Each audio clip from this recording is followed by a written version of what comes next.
Hey everyone. Tonight we travel back to a time when the world was colder, darker, and significantly more difficult to navigate without a GPS. Imagine standing on the prow of a wooden ship, the air so sharp it feels like swallowing tiny knives. A bitter wind whips salt water into your eyes, and the only sounds are the rhythmic creak of timber, the groan of a single square sail, and the grumbling of the 40 heavily armed men sitting behind you. You're not on vacation, you're on your way to work, and your work involves convincing a coastal village to share its silver with you. Let's be honest, you probably wouldn't survive this. Without antibiotics, a disagreement over a stolen sheep could be a death sentence, and the peak of interior design was a smoky hole in the roof. So, before you get comfortable, take a moment to like the video and subscribe, but only if you genuinely enjoy what I do here. As always, I love seeing where you're all watching from, so feel free to post your location and local time in the comments below. Now dim the lights, maybe turn on a fan for that soft background hum, and let's ease into tonight's journey together. Your story begins in the year 1015. You are born into a world of breathtaking, brutal beauty. You are Harald Sigurdsson, and your first breath is of air laced with pine and the distant, sharp scent of the sea. Your home is a longhouse in the Norwegian uplands, a world of deep green valleys carved by ancient glaciers and walled in by mountains that seem to scratch at the heavens. These aren't the gentle, rolling hills of a postcard. They are jagged, granite behemoths, their peaks shrouded in mist for much of the year. Water is everywhere, cascading down rock faces in silver threads, pooling in dark, silent fjords that snake their way inland from the coast. The water is the road, the provider, and the grave. It is the source of all life and most endings. You grow up in a society balanced on the edge of an axe. The Viking Age, as your ancestors knew it, is in its twilight years, but the twilight is proving to be a long, bloody, and spectacular sunset. Your world isn't one of horned helmets. That's a much later, rather operatic invention. But it is one of intricate social codes, fierce loyalty, and even fiercer ambition. A man's worth is measured in his reputation, the silver on his arms, and the number of loyal swords he can call upon. It's a system where a clever tongue can be as valuable as a strong shield arm, but when words fail, steel always has the final say. Justice is often a community affair, decided at a local assembly called a thing, but it's also frequently a private one, settled between families in feuds that can simmer for generations. Your childhood is one of calculated hardship. You learn to read the weather in the clouds, the tides in the pull of the moon. You learn which mushrooms will kill you and which will just make you wish you were dead. You master the bow, the spear, and the axe, not for sport, but for survival. Life is loud and communal. The longhouse is a single, vast room, hazy with the smoke from a central fire pit. The air is thick with the smell of roasting meat, damp wool, and unwashed bodies. You sleep on a wooden bench alongside dozens of your family and farmhands, the snores and coughs of the collective a constant, strangely comforting lullaby. Privacy isn't really a concept. It's a luxury no one has the space for. The political landscape you're born into is just as rugged as the mountains. For centuries, Norway has been a patchwork of petty kingdoms and powerful jarls, each ruling their territory with a blend of tradition and force. Recently, however, a new idea has been taking hold. A single king for a single, unified, Christian Norway. This is the great project of your older half-brother Olaf. He is a king, but a king in exile. He fought to bring the cross to the fjords and to break the power of the local lords, but they, with the backing of the mighty Danish king, Knut the Great, pushed him out. So while you are a boy growing into a young man, Norway is ruled by foreign lords, and your brother's name is spoken in whispers. Some with reverence, others with pure hatred. This is a time of profound and often violent change. Historians still argue whether the conversion to Christianity was a deeply spiritual movement embraced by the populace or primarily a political tool for kings to centralize power and align themselves with the great kingdoms of Europe. For many people living in isolated farmsteads, the old gods, Odin, Thor, Freya, are still very much present. They might give a nod to the white Christ in public, but in private, they still leave offerings at sacred groves and see omens in the flight of a raven. This religious friction adds another layer of tension to an already volatile world. Amidst this turmoil, you learn the ways of a Norse nobleman. And contrary to popular belief, it isn't all just pillaging and beard braiding. Vikings, you discover, are surprisingly meticulous about their appearance. Men carry small kits containing combs, tweezers, and even tiny ear spoons, often made from carved bone or antler.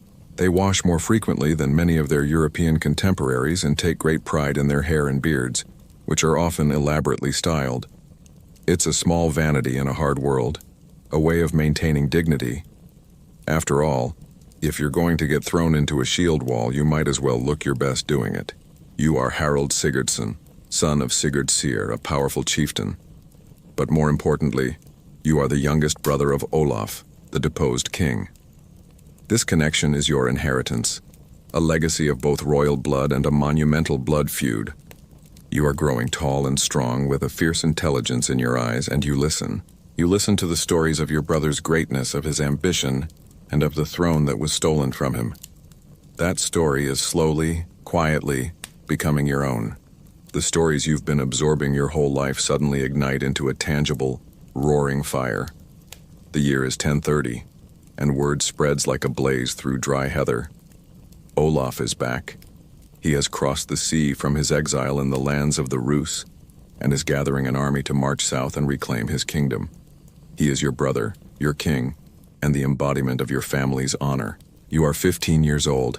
By the standards of your time, you are considered a man, at least physically. You stand well over 6 feet tall, a giant for your age, with the broad shoulders of your ancestors. But in the eyes of your mother, Åsta, you are still her son. She pleads with you not to go. She has already lost one son to this Game of Thrones. She cannot bear to lose another. Your stepfather, Sigurd, a pragmatic and cautious man, sees the folly in it. Olaf's army is a shoestring affair, a collection of loyalists, foreign mercenaries, and dreamers, while the Jarls of Norway command a vast levy of farmers and warriors, loyal to the Danish crown. The odds are not just long, they are laughable. But you don't see odds. You see destiny. Your brother has called, and you will answer. After much debate, your stepfather relents, perhaps seeing the same unyielding fire in you that he saw in Olaf. He gives you men, supplies, and a final, grim piece of advice. Stay close to the veterans and try not to die. It's solid advice, if a little lacking in motivational flair. The journey to meet Olaf's army is a blur of nervous energy and excitement. For the first time, you are not a boy on a farmstead, but a warrior on the march. You feel the weight of a mail shirt on your shoulders, the heft of a round shield on your arm. The men you march with are a hardened lot, their faces like maps of old campaigns, their laughter rough and loud. They share stories of battle, of mead halls, of women in foreign lands, and you listen, soaking it all in, trying to project an air of confidence you are miles from feeling. You finally meet the royal army, and it is both more and less than you imagined. It is smaller than the legends, a threadbare force against the might of the Jarls, but there is a burning conviction in their eyes. At its center is Olaf. He is every bit the king of the sagas, charismatic, imposing, with a gaze that seems to look straight through you. He clasps your shoulder, his grip like iron, and calls you brother. In that moment, any doubt you had vanishes. You would follow this man into the fires of Muspelheim itself. Historians still argue whether Olaf's final army was a force of Christian crusaders fighting for the faith, or simply a typical Viking Age war band of mixed faiths united by personal loyalty to him. Looking around at the faces, some marked with the cross, others still bearing Thor's hammer on pendants, you sense the truth is somewhere in the messy middle. The two armies finally meet near a farmstead called Stiklestad on a hot day at the end of July. The air is thick with the smell of cut hay and the buzzing of insects. You stand in the second rank of the shield wall, your heart a frantic drum against your ribs. Across the field you see the enemy army, a vast sea of men, their spear points glinting in the sun. They outnumber you at least 2 to 1. A horn blows, a deep, mournful sound that seems to shake the very ground. Then comes the roar. 1,000 voices screaming ancient, bloody war cries as they begin their advance. It's less a strategic maneuver and more a human avalanche.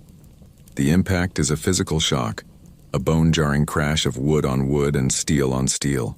The world shrinks to the man in front of you, and the sliver of the enemy you can see over his shoulder.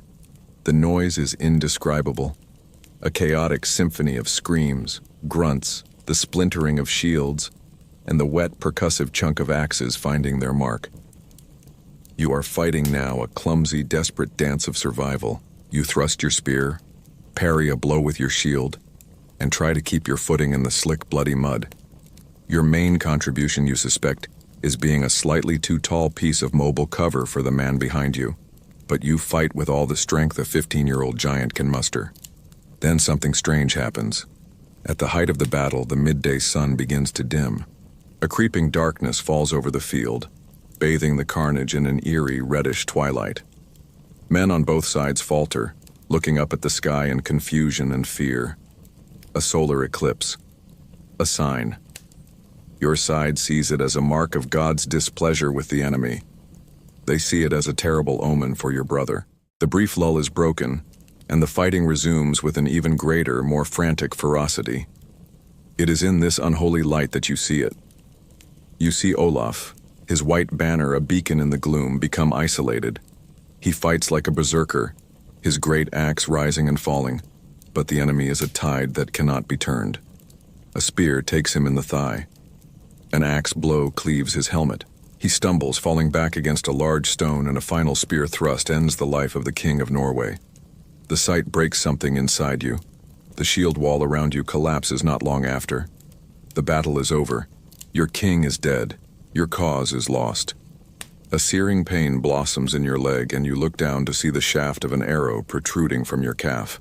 The retreat is a chaotic scramble. All you feel is the crushing weight of grief and the cold certainty that you are now on the wrong side of a very successful rebellion. Someone grabs your arm, Ragnvald Brusason, a loyal friend of your family, and hauls you away from the field of slaughter. You are bleeding, exhausted, and heartbroken. The dream of a restored kingdom died with Olaf against that stone.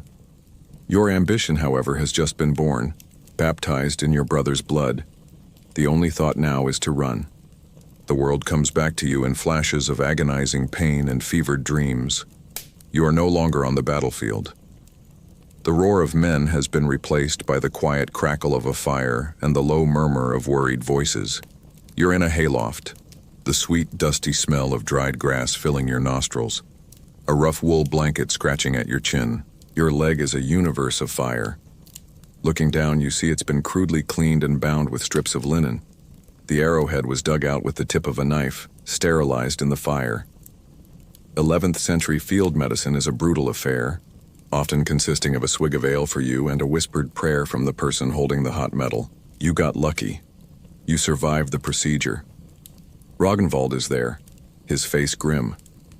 He explains that he dragged you to a remote farmstead owned by a man whose loyalty to Olaf was stronger than his fear of the new rulers. You are a fugitive.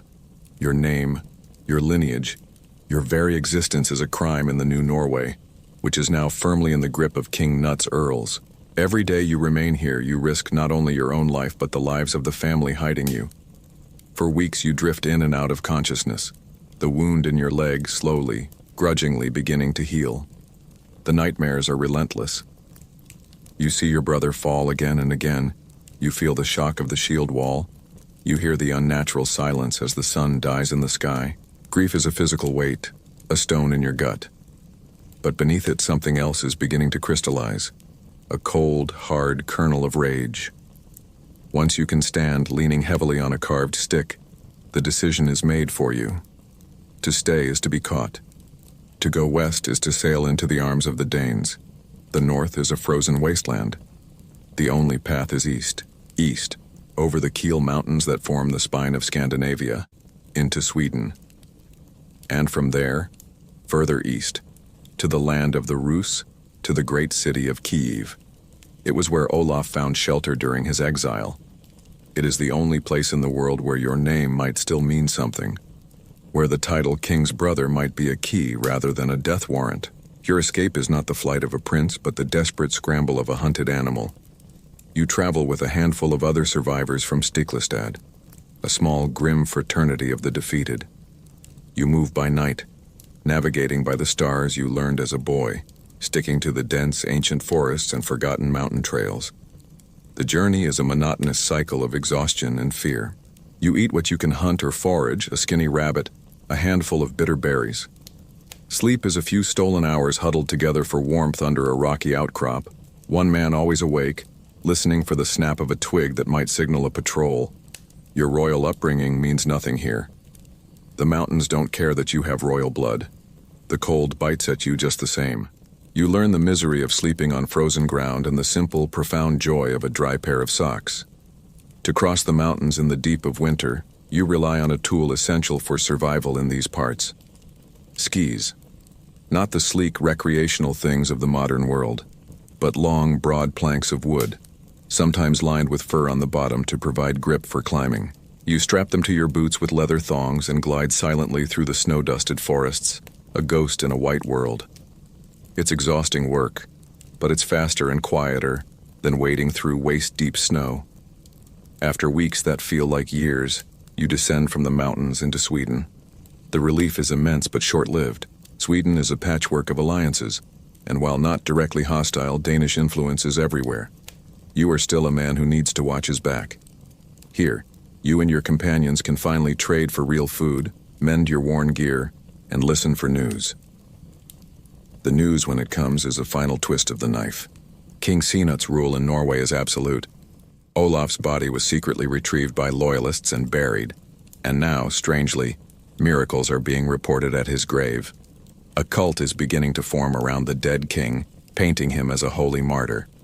It's a bitter irony. In death, your brother is becoming more powerful than he ever was in life. This news hardens your resolve. You are the last piece of his living legacy. From Sweden, you press eastward again, joining the great river routes that Norsemen have traveled for centuries, a path they called the Ostervägar, the East Way. This is the artery that connects the Baltic to the Black Sea, a superhighway of trade, plunder, and cultural exchange. You follow it deeper into a vast, flat, forested land that feels like another world.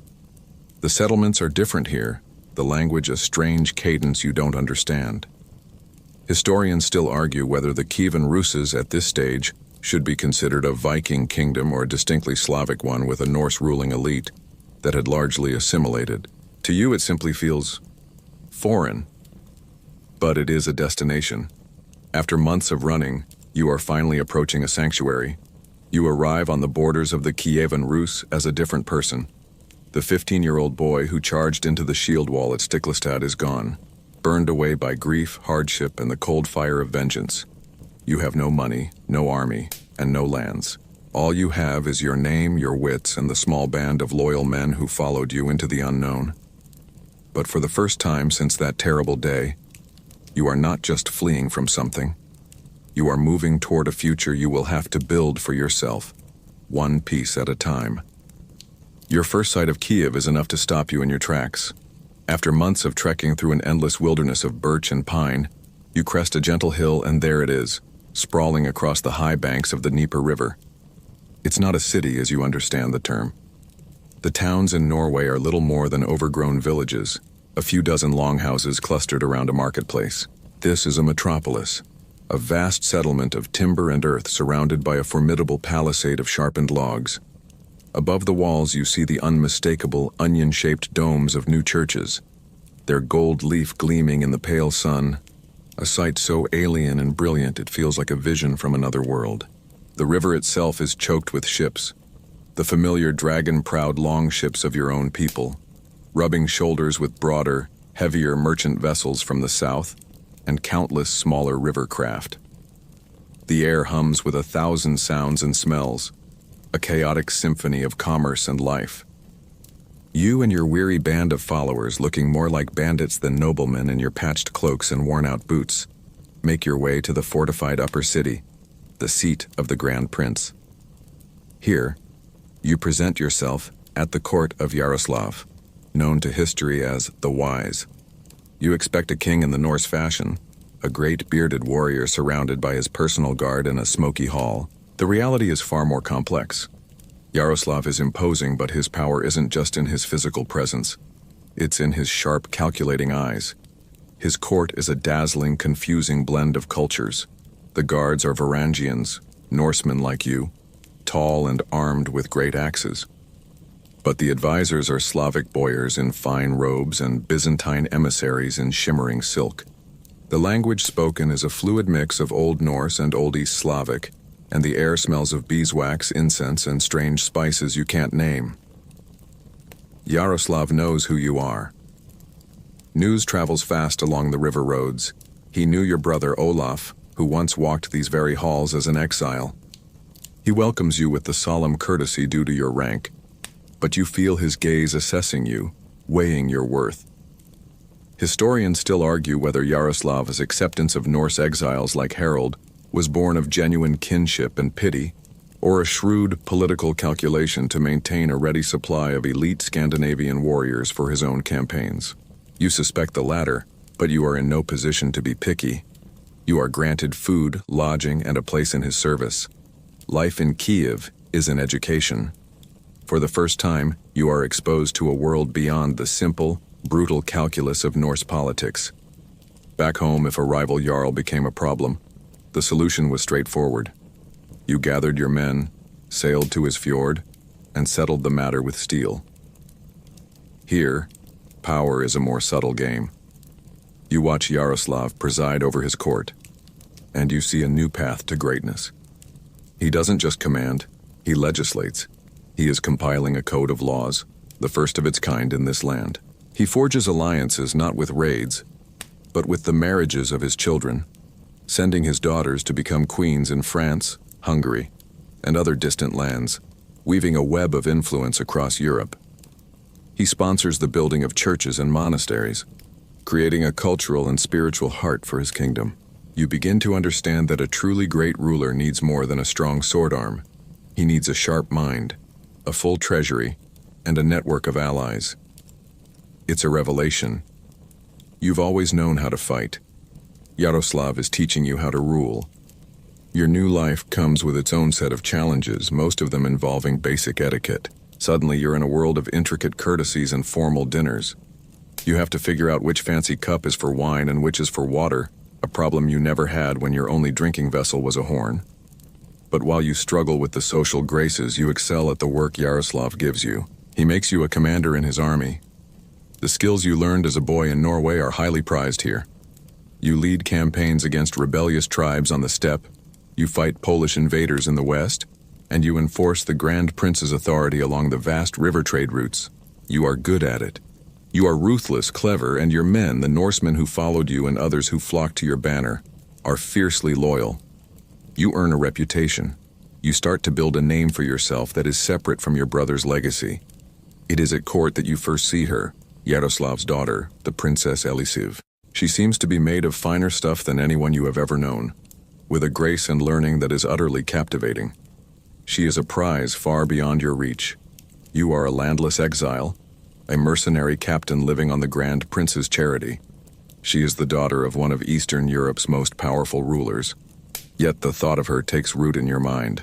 She becomes another reason to strive, a symbol of the life you could have if you were something more.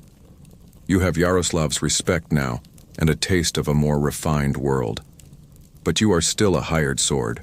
The wealth you see around you, the silks, the spices, the gold, is not yours. As you watch the merchant caravans arrive from the south, laden with the treasures of the great Byzantine Empire, a new ambition begins to burn. Kiev is a great city, but it is not the greatest. South, down the river, lies the city the Norsemen call Miklagard, the great city Constantinople, the center of the world. And that, you decide, is where a man can truly make a fortune. The decision crystallizes in your mind over several cold Kievan winters. You have served Yaroslav well. You have his respect, you have a reputation as a fierce commander, and you have learned the subtle arts of diplomacy and rule from a master. But every time you see Princess Elisiv in the Great Hall, a vision of grace and nobility, you are reminded of what you are not. You are not a prince with lands and a future to offer. You are a glorified mercenary captain, a king's brother with no kingdom. The stories that circulate among the other Norsemen in the city, tales told by men returning from the south, their arms heavy with gold bracelets, their heads full of unbelievable sights, offer a solution.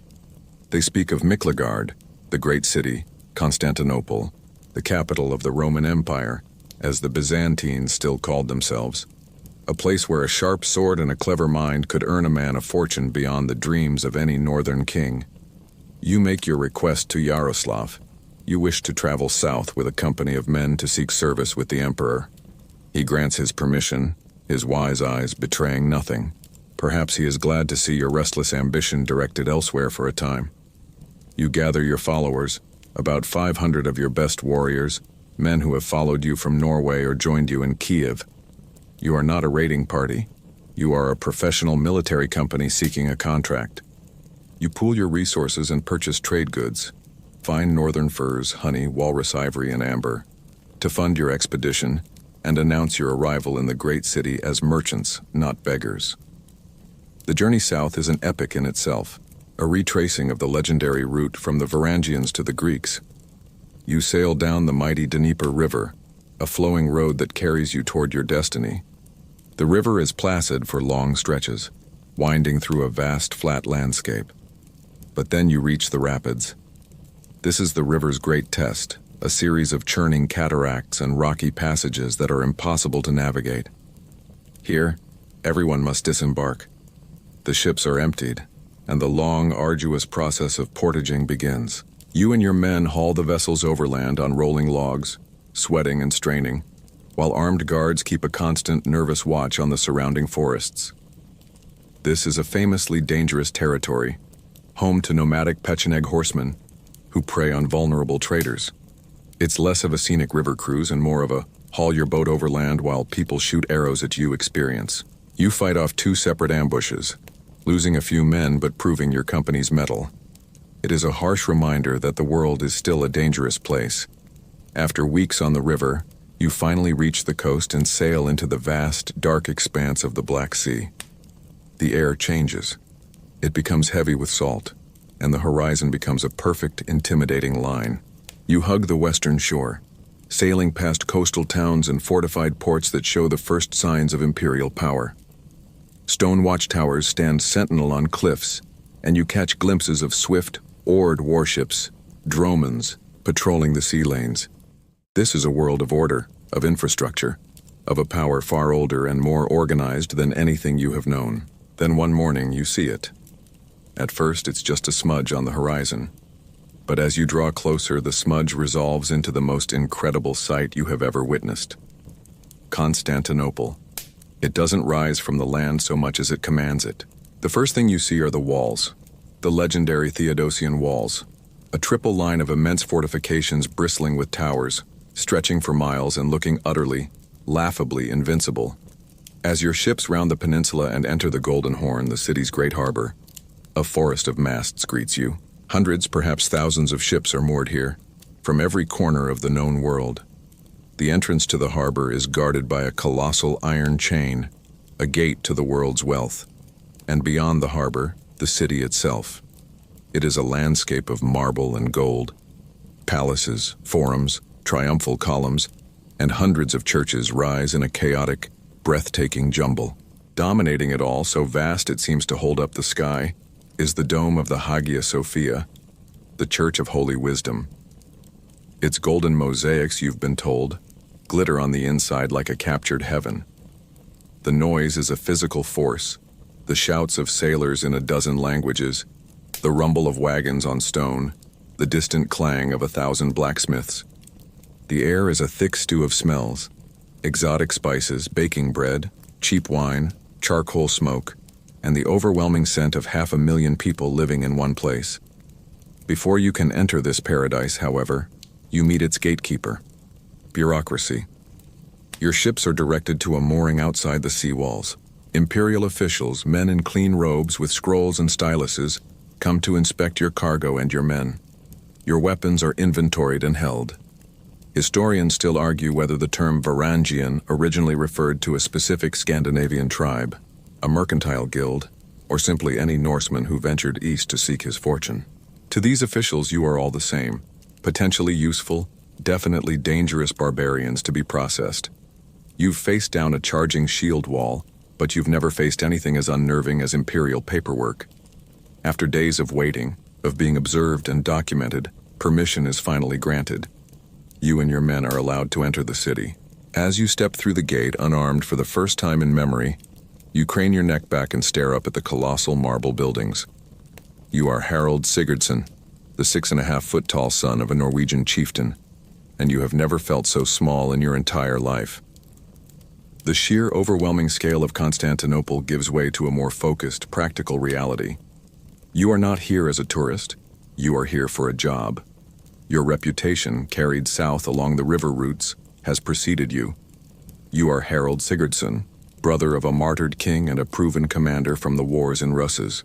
You and your 500 men are not just another collection of vagabonds looking for a handout. You are a private army, a package deal. You are led to the sprawling complex of barracks and training grounds that cluster near the imperial palace, a military heart pumping with foreign blood within the city's silken walls. The enlistment process is an audition. A panel of Byzantine officers, men with bored aristocratic faces and armor that looks more ceremonial than functional, watches from a shaded pavilion. They want to see what the northern barbarians can do. One by one, your champions step forward to display their skill with the spear, the sword, and the shield. Then it's your turn. You walk into the center of the dusty yard, picking up a Dane axe that has been provided. It's a monstrous weapon, a crescent-shaped blade on a 5-foot hickory shaft, heavy and unwieldy to the untrained hand. To you, it feels like an extension of your own arms.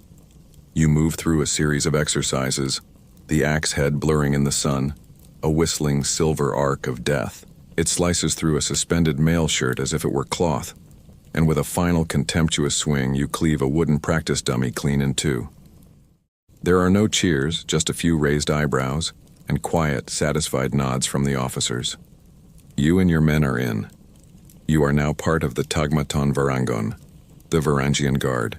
This is the most elite, most feared, and by far the best paid regiment in the Emperor's service. They are the Emperor's personal axemen, his household troops.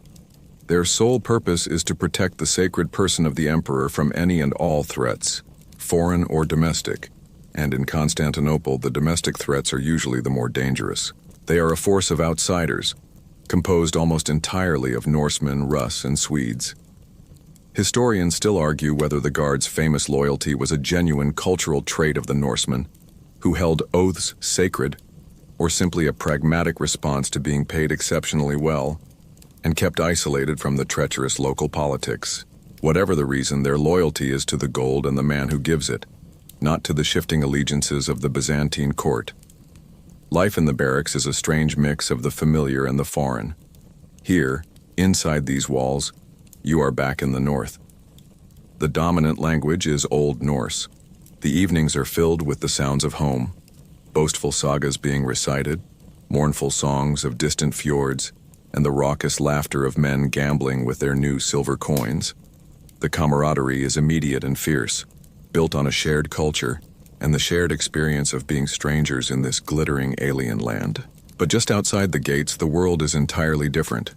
The pay is excellent, but the food is complex. There's a lot of olive oil, strange vegetables, and garlicky sauces, a world away from the roasted meat and hard cheese you grew up on. Your duties begin. You stand guard. For hours on end, you stand motionless in the endless, echoing corridors of the great palace, a barbarian giant clad in gleaming mail, holding your polished axe. Your main job is to stand still, look terrifying, and try not to accidentally cleave a silk-clad dignitary in half when you sneeze. You are a living symbol of the Emperor's power. You watch the life of the court flow around you like a silent river. Eunuch officials, their faces smooth and inscrutable, glide past on silent feet. Patrician ladies, veiled and perfumed, whisper to each other behind jeweled fans. Everyone is plotting. Everyone has an agenda. You see more intrigue in a single afternoon of guard duty than you saw in years of open warfare in Russ. Eventually, you see the man you are sworn to protect, Emperor Michael IV. He is a profound disappointment. He is not a warrior king. He is a man of humble origins, a former moneylender who caught the eye of the aging Empress Zoe and became her lover, and then her co-ruler upon the death of her husband. He is pale and sickly, his body racked by the falling sickness, his eyes haunted. Yet when he appears in public, He is transformed by the sheer spectacle of his office. He is draped in purple silk woven with gold, surrounded by a cloud of incense, and preceded by officials who prostrate themselves before him. You realize that in this city, power is not just about strength, it is a performance, a magnificent illusion, and you are one of the props. In the barracks, the veterans whisper about the ultimate prize, the tradition that makes all the long hours and rigid discipline worthwhile. It is called the Palutasvarf. It is the legal right of the Varangian Guard, upon the death of an emperor, to storm the imperial treasury and take everything they can physically carry.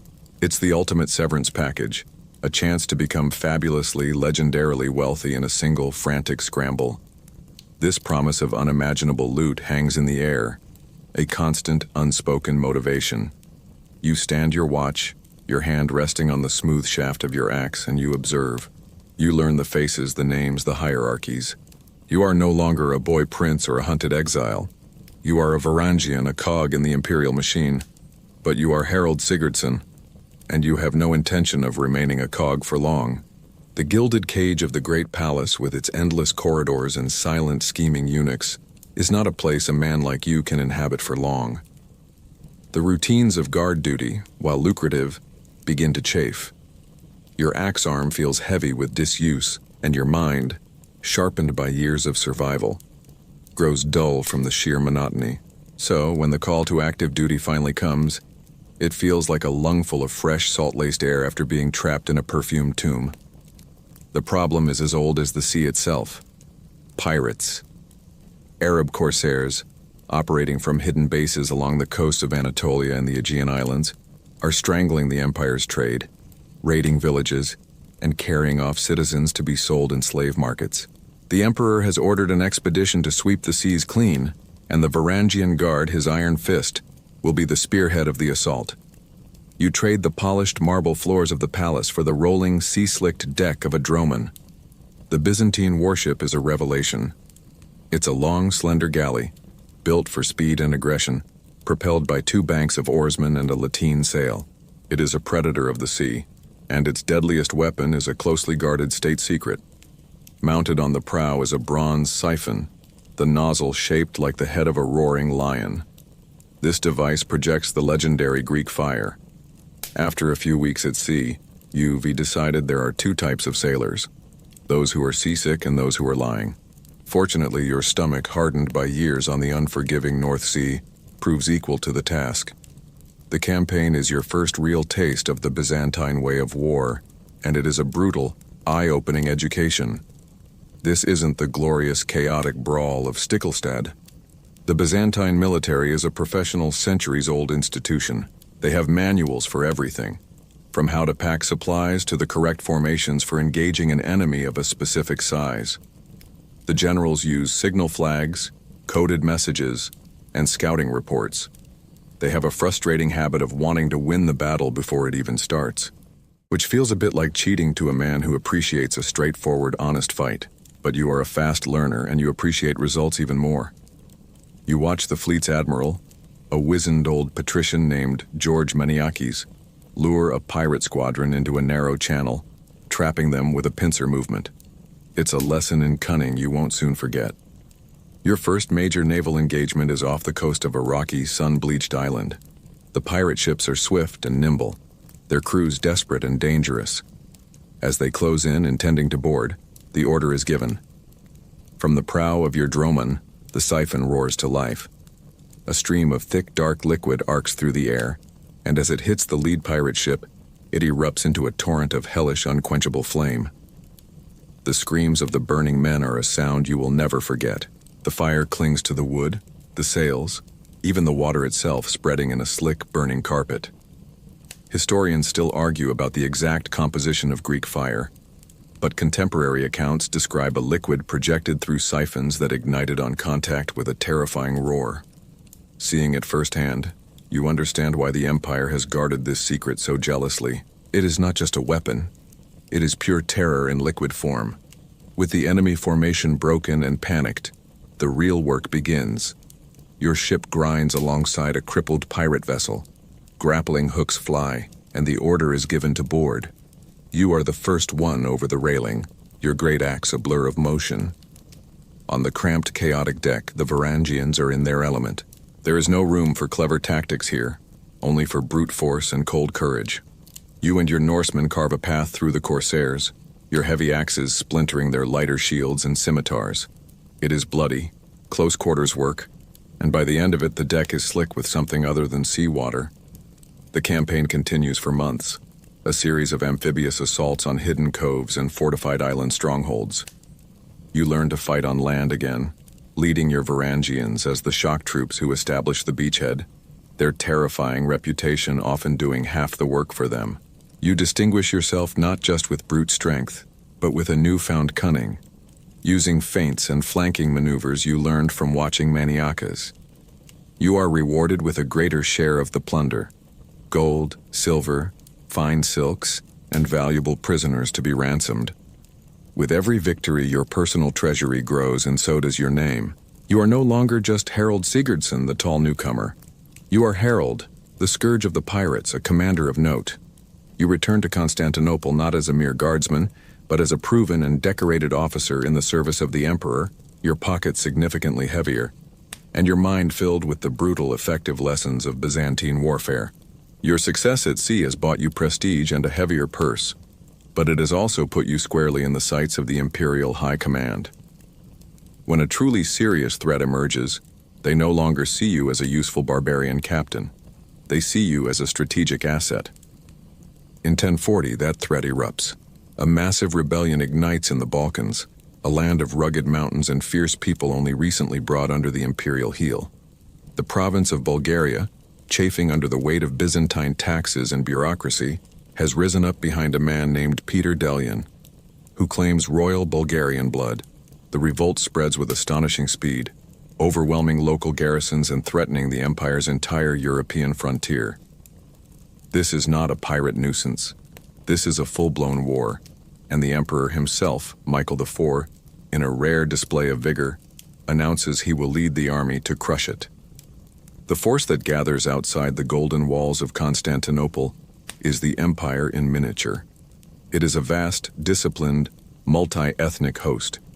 There are the elite cavalry regiments, the tagmata, clad in gleaming scale armor, their lance pennants fluttering in the breeze. There are the sturdy infantry levies from the Anatolian provinces, the themata. There are contingents of allied Armenian horsemen and newly arrived Norman mercenaries from Italy, their eyes hungry for land and gold. And at the very heart of it, the solid, unshakable core, is the Varangian Guard.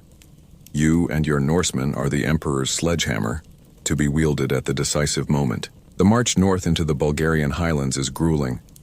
The Balkan mountains are beautiful in a "this is a great place to get ambushed" sort of way. The rebels know this terrain intimately, and they bleed the imperial army with guerrilla raids and hit-and-run attacks. This is a cruel, bitter kind of war, fought village by village, valley by valley. You are given a major command role within the Varangian contingent, your reputation from the Aegean campaign affording you significant authority. Historians still argue about the exact nature of Harald's command during this campaign. While Norse sagas portray him as the supreme commander of the Varangians, Byzantine sources are less clear on the specific hierarchy of foreign mercenaries. In practice on the ground, the Norsemen look to you. You are the biggest, the most successful, and the most cunning among them. Your word is law. You adapt your tactics to this new challenge. You learn to anticipate ambushes, to use scouts effectively, and to fight with a ruthlessness that unnerves even your battle-hardened comrades.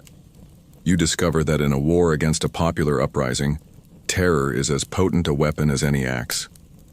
After a rebel force is cornered and defeated, you witness a chilling Byzantine practice. Thousands of prisoners are rounded up. Instead of being executed or enslaved, they are systematically blinded. Imperial soldiers working with grim efficiency blind 99 out of every 100 men, leaving the last one with a single eye to lead his helpless comrades back to their homes. It is a calculated act of psychological warfare, designed to spread horror and despair, and considered by the Byzantines to be a more humane alternative to mass slaughter. You watch this spectacle with a cold, analytical eye. It is another lesson in the brutal pragmatism of the empire. Your defining moment comes at the siege of a fortified town, a key rebel stronghold. The town refuses to surrender, taunting the imperial army from its walls. A general assault is ordered. As always, the Varangians are chosen to lead the charge. You are at their head, your huge frame a magnet for enemy arrows that thud into your shield. You are the first to the top of the scaling ladder, your great axe clearing a space on the battlements in a whirlwind of steel. Your men pour up after you, and the fight for the town becomes a savage house-to-house butchery. By nightfall, the town is yours. As a final brutal lesson to the entire region, the town is systematically plundered and then put to the torch. As the flames rise into the Balkan night, your new name is forged. The Norsemen, in awe of your ferocity, and the Byzantines, in awe of your results, begin to call you Bulgara Brenir, the Bulgar Burner, the devastator of the Bulgarians. It is not a name given in friendship, it is a mark of fear and respect. You quickly learn that the main difference between pacifying a province and setting fire to everything is mostly a matter of official paperwork. The rebellion, broken by such relentless tactics, eventually collapses. The imperial army returns to Constantinople in triumph, parading its captured rebel leaders in chains. You ride in that procession not merely as a captain, but as a renowned hero of the campaign. You are fabulously wealthy from your share of the plunder, and your new title precedes you in fearful whispers. You have proven you can do more than guard a palace or hunt pirates. You can win a war. The fires in Bulgaria have been quenched, and the taste of ash has finally left your mouth. You are back in Constantinople, a city that rewards success with gold and whispers. Your new name, the Bulgar Burner, is a key that opens many doors, though some slam shut as you approach. You are a man of immense wealth now, your personal coffers overflowing with plunder from a dozen campaigns. You are a commander of renown. Your Varangians a loyal private army within the imperial machine. For a man who arrived with nothing but a name and a handful of followers, you have achieved more than you could have imagined. But a life of violence leaves its own wounds, and the path forward is unclear. What does a man do after he has burned the world? He goes on a pilgrimage. The decision to travel to Jerusalem is a masterstroke of piety and public relations. For the court, it is the act of a devout Christian warrior seeking to wash the blood of the Balkans from his soul at the holiest place on earth. For your men, it is a testament to your faith. For you, it is all of that, but it is also a strategic necessity. Historians still argue how much of Harald's pilgrimage was motivated by genuine Christian piety versus the Byzantine imperial policy of using high-profile pilgrims as intelligence-gathering agents in the Fatimid-controlled Levant. The truth, as always, lies somewhere in between. You have a genuine curiosity and perhaps a need for absolution, but you are also a general, and you cannot turn off that part of your brain. The Holy Land is the empire's vulnerable southern flank, and you intend to see the state of its defenses with your own eyes. You do not travel as a humble penitent. You travel as a Norse jarl on a grand tour. You charter ships and sail with a retinue of several hundred of your best-armed Varangians, a glittering procession that is part pilgrimage, part military parade. You land in a port in the Levant, and the change in atmosphere is immediate and profound. Constantinople was a riot of cultures, but this is another world entirely. The air is thick with the scent of strange spices, dust and baking stone. The sun is a merciless, white-hot hammer. After a lifetime of Norwegian winters and Balkan mountains, the sheer oppressive heat of the desert makes you nostalgic for a good blizzard. The architecture is different. The language is the rhythmic cadence of Arabic. And you, the towering, fair-haired Norseman, are a starker foreigner here than you ever were in the great city. The journey inland to Jerusalem is tense. The land is ruled by the Fatimid Caliphate of Egypt. While there is an uneasy truce with Byzantium that allows for Christian pilgrims, you are still deep in hostile territory. Your heavily armed escort is not for show. It is a deterrent. You are a walking treasury, and your column is a tempting target for every bandit and local emir looking to make a name for himself. You move with military discipline, your scouts ranging ahead, your guard never down. Then you see it, crowning the Judean hills, Jerusalem. It is smaller than Constantinople. but it possesses an aura of ancient, sacred power that the imperial capital lacks. You enter the city, your men's iron-shod boots echoing on stone worn smooth by millions of pilgrims before you. You make your way to the Church of the Holy Sepulchre, the site held by faith to be the location of Christ's crucifixion, burial, and resurrection. Inside, the air is cool and heavy with the smell of incense that has seeped into the very stones.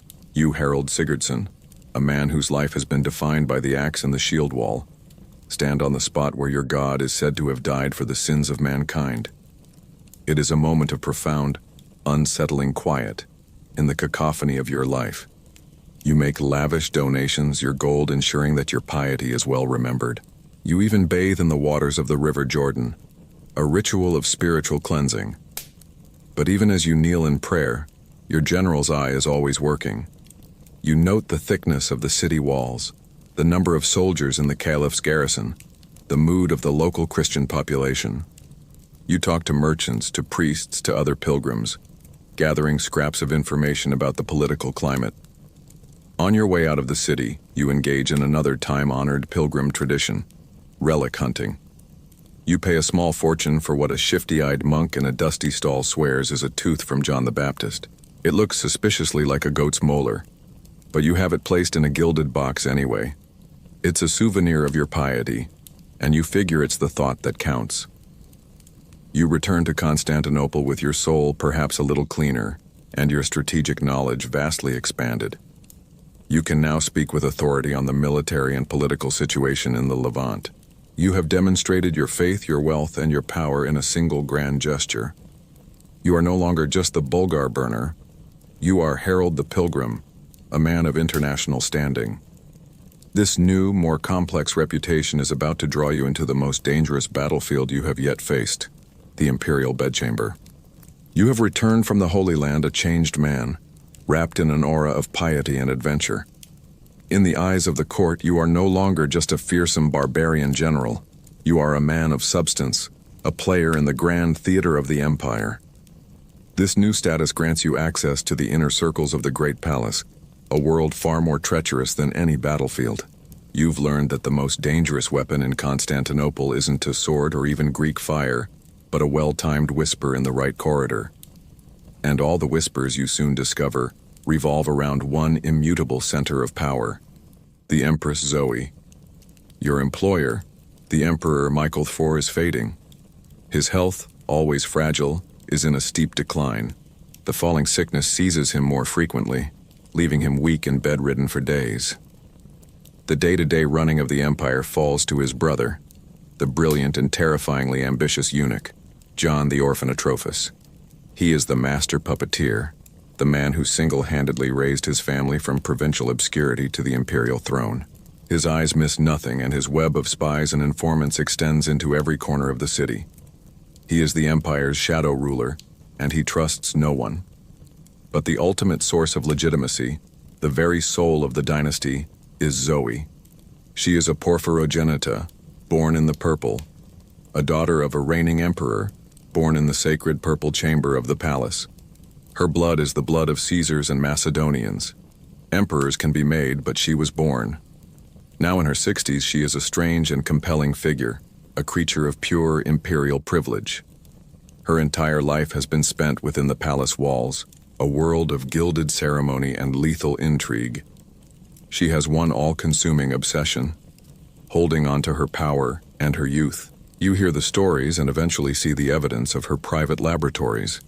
In her chambers, surrounded by vials and alembics, she spends hours creating her own perfumes and cosmetics, concocting creams and potions to ward off the inescapable advance of time. She spends her days mixing potions to fight off wrinkles, which you have to admit is a more sophisticated approach than the standard Norse method of just growing a bigger beard to hide them.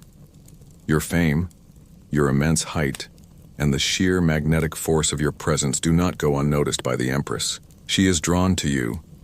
In a court filled with soft-handed patricians and whispering eunuchs, you are a bolt of raw, untamed energy. She summons you for private audiences, ostensibly to hear your tales of the Bulgarian War or your pilgrimage to Jerusalem. You stand before her in her silk-draped chambers, the air thick with exotic perfumes of her own creation, and you tell your stories. She listens, her dark eyes still sharp and intelligent, studying you. Historians still argue about the precise nature of the relationship between Harald and Empress Zoe. While Norse sagas hint at a romantic affair, Byzantine sources are silent, suggesting it may have been a purely political alliance or simply the Empress's fleeting favor for a celebrated general. You are smart enough to know that her interest is a double-edged sword.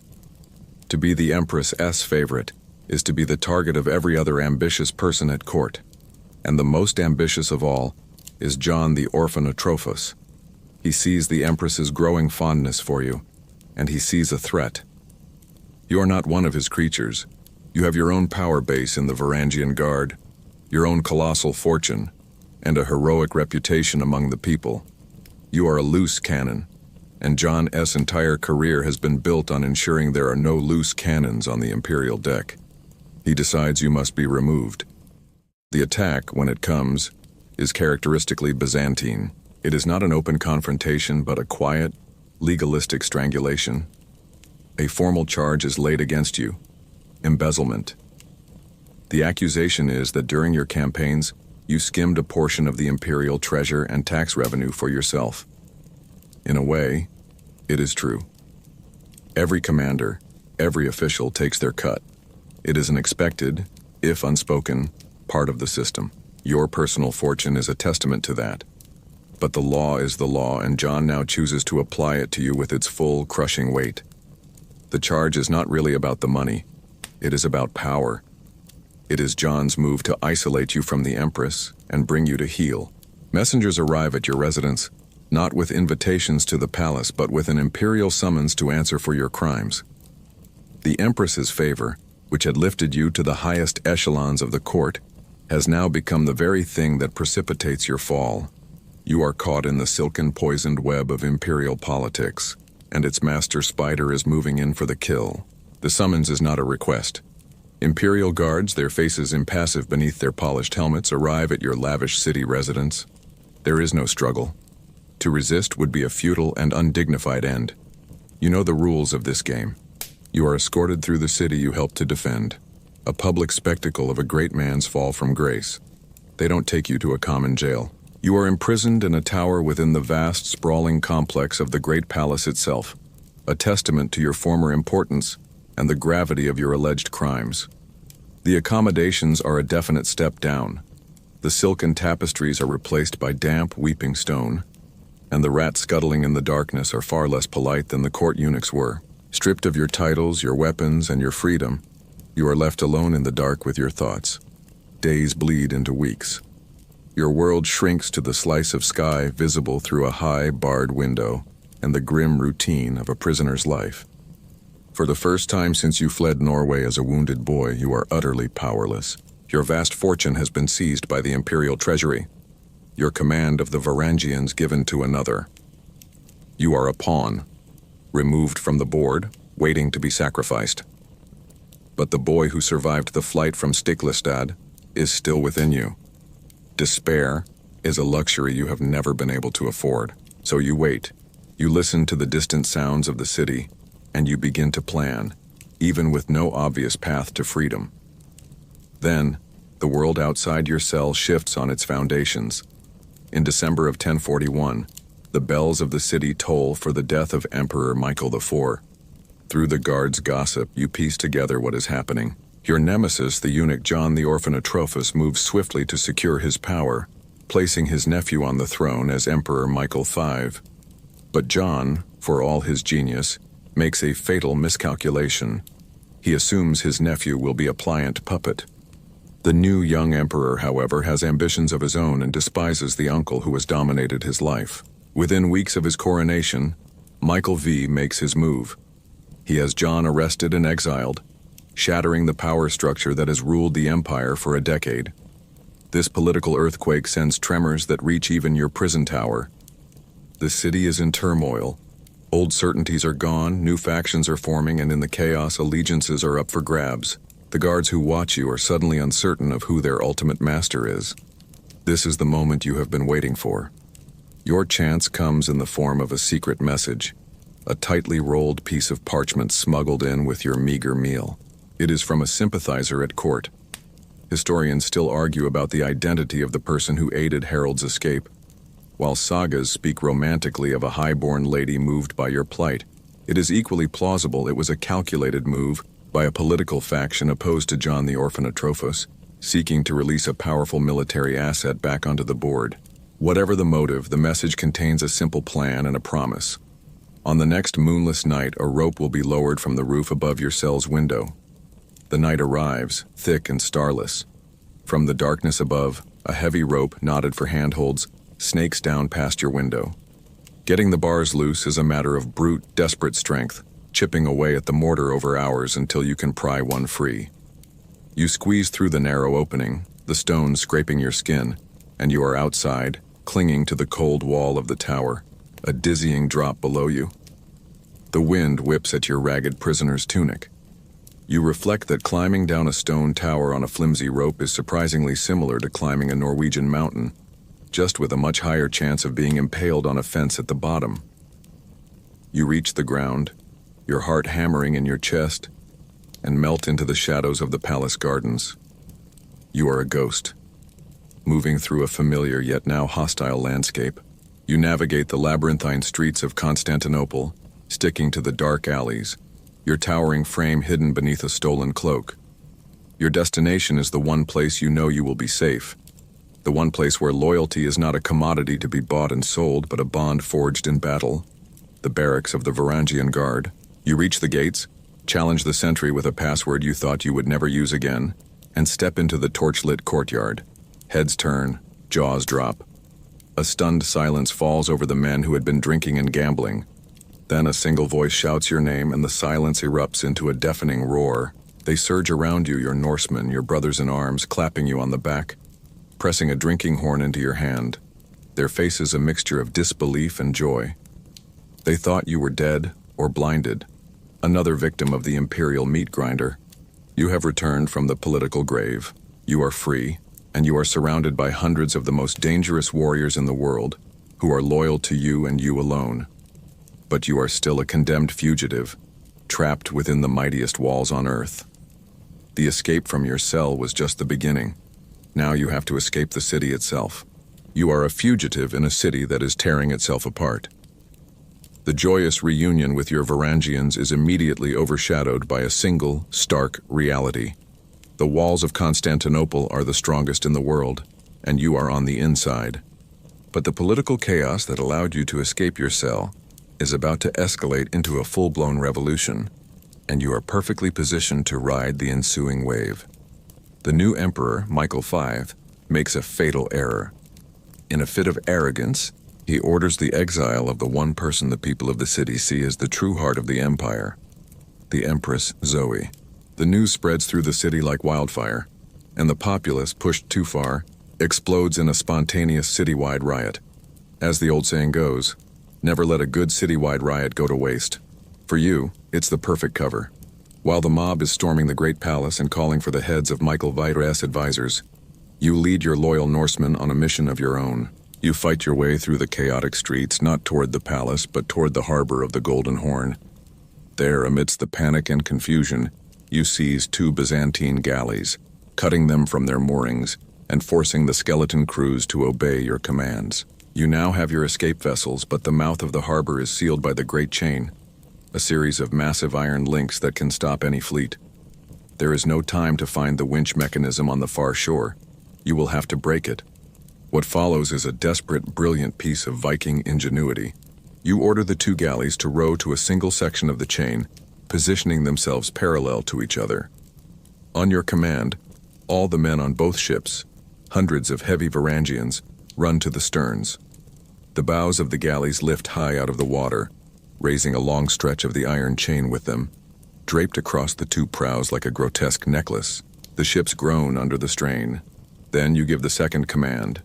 As one, every man on both ships sprints from the stern to the bow. Hundreds of tons of human and timber crash down simultaneously. The force is immense. With a sound like a thunderclap, the great iron link, stressed beyond its limits, shatters. You are through. You row out of the Golden Horn, leaving the burning, riot-torn city behind you, its skyline a chaotic silhouette against the flames.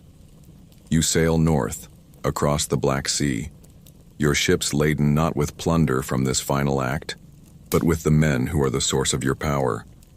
Your material wealth is already safe. Over the years, with a shrewd foresight that belied your warrior reputation, you had systematically sent the vast majority of your earnings north to Kiev, entrusting your fortune to the safekeeping of Yaroslav the Wise. Now, you are going to reclaim it. The journey up the Dnieper is a triumphant reversal of the one you made almost a decade earlier. Then, you were a landless boy seeking service. Now you are a living legend, returning to the court that was once your sanctuary. Your arrival in Kiev is the stuff of sagas.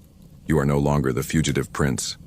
You are Harald Sigurdsson, the Bulgar burner, the pilgrim, the man who broke the chains of Miklagard. You are accompanied by your personal army of battle-hardened Varangians, and you are, by any measure, one of the wealthiest men in the Norse world. Historians still argue about the amount of treasure Harald truly amassed. While the sagas describe a fortune so vast it took 12 men to carry, this is likely a poetic exaggeration, though his wealth was undoubtedly immense by Scandinavian standards. You march into Yaroslav's great hall not as a supplicant but as an equal. You stand before the Grand Prince, the man who sheltered you when you had nothing, and you formally ask for the hand of his daughter Elisiv. The young princess you watched from afar is now a woman, and your desire to be worthy of her has driven you across the known world. Your proposal is less a humble request and more a statement of political reality. Your marriage would unite your legendary military prowess and immense wealth with his royal line and sprawling kingdom. It's an incredibly persuasive argument. Yaroslav, ever the pragmatist, agrees. The wedding is the grandest Kiev has seen in a generation.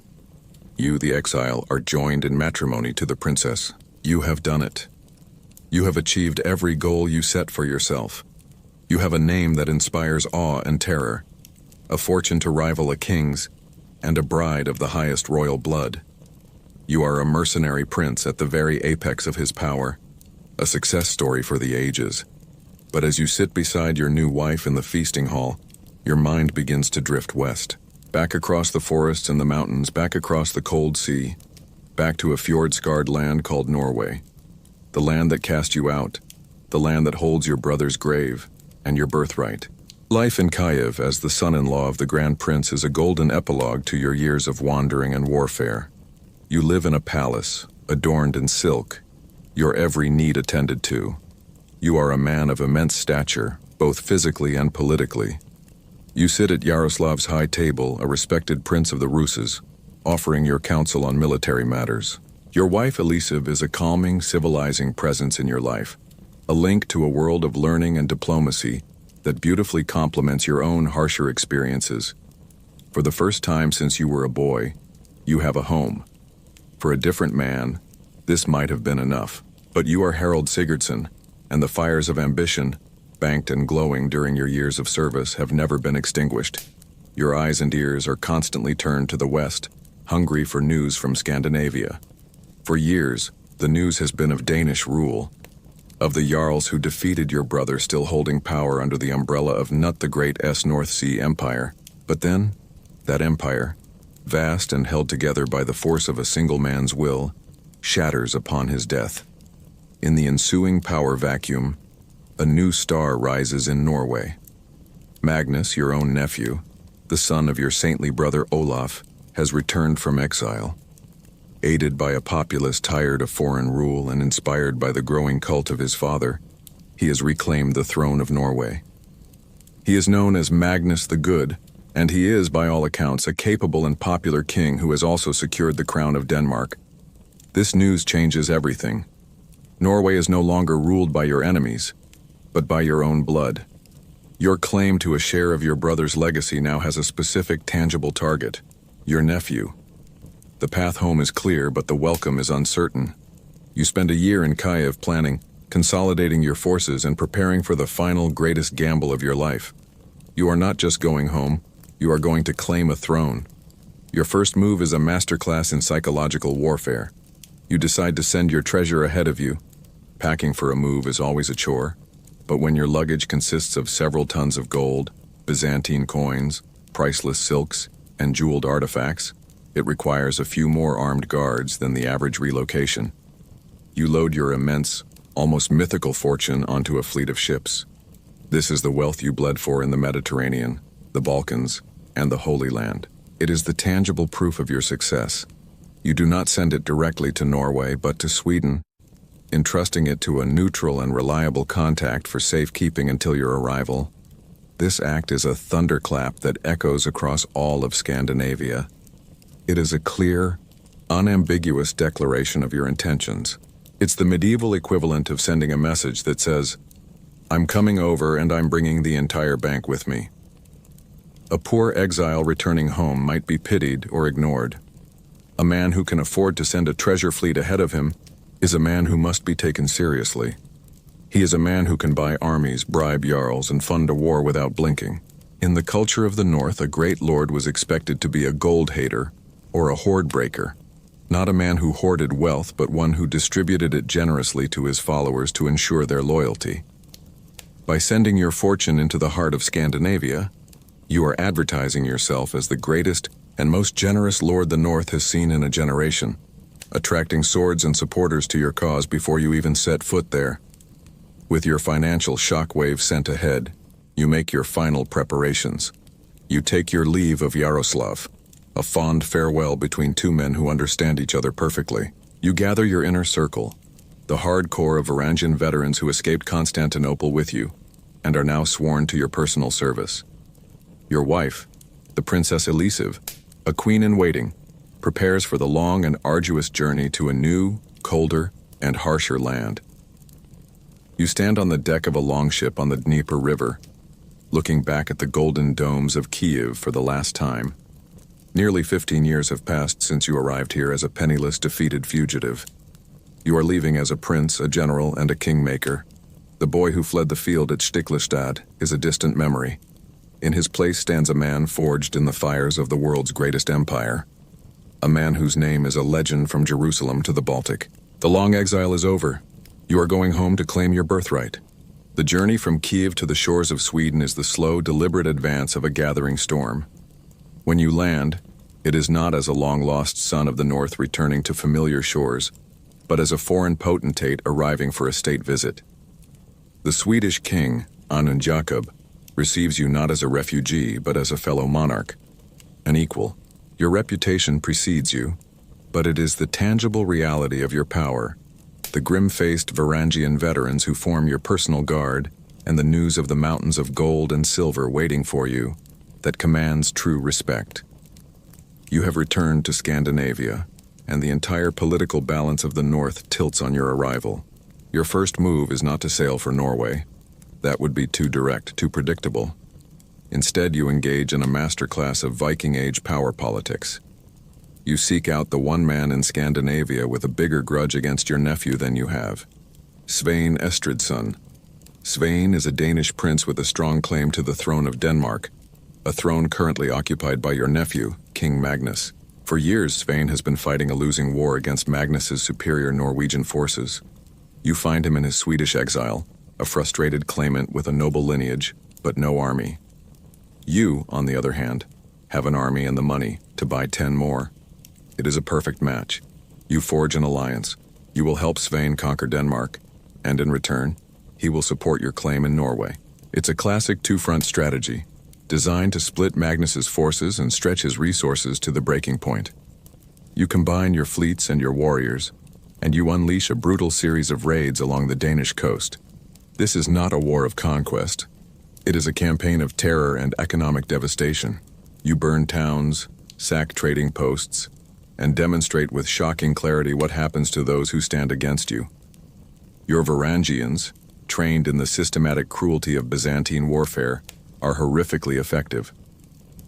The message to the Jarls of both Denmark and Norway is simple. Siding with Magnus will be very, very painful. The pressure works exactly as you intended.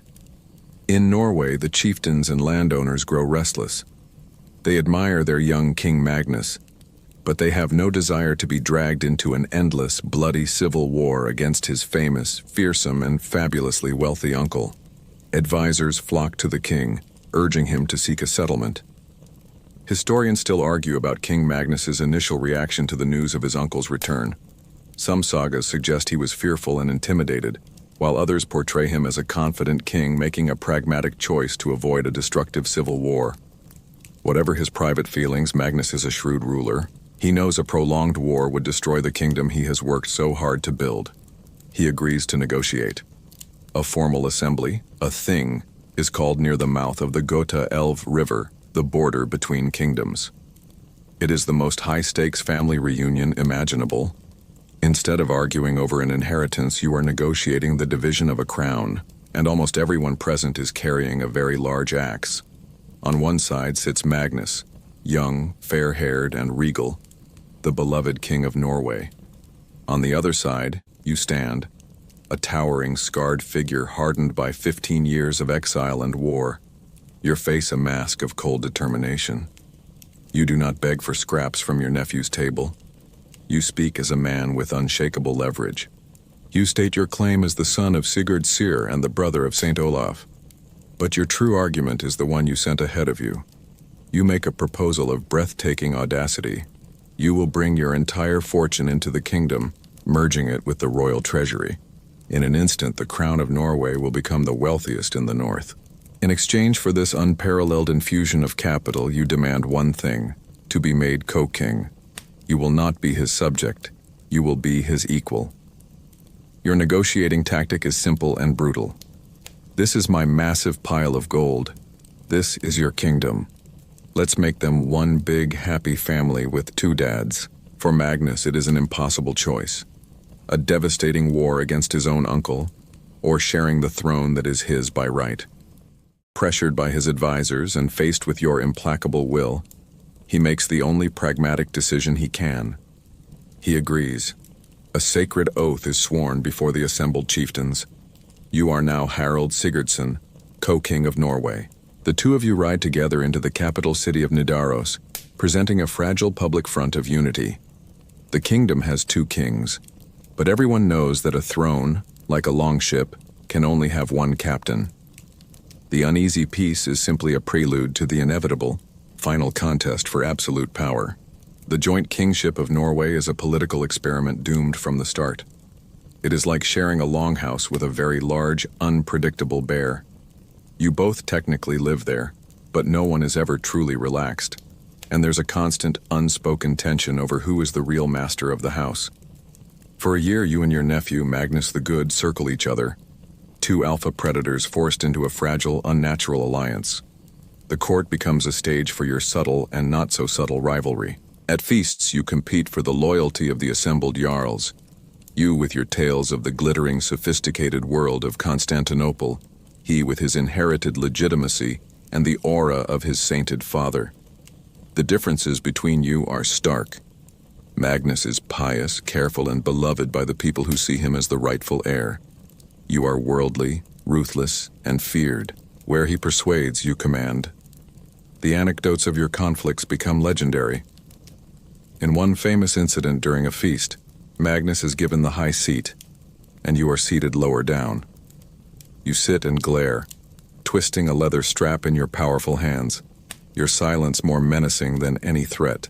The tension becomes so thick that the feast grinds to a halt until Magnus, wisely choosing to de-escalate, offers you the higher seat. You are constantly testing each other, pushing the boundaries, each asserting your dominance in a kingdom that is not big enough for both of your ambitions. The most significant point of friction is Denmark.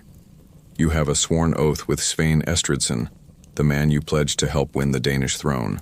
But now, you are co-king of Norway, and Denmark belongs to your nephew.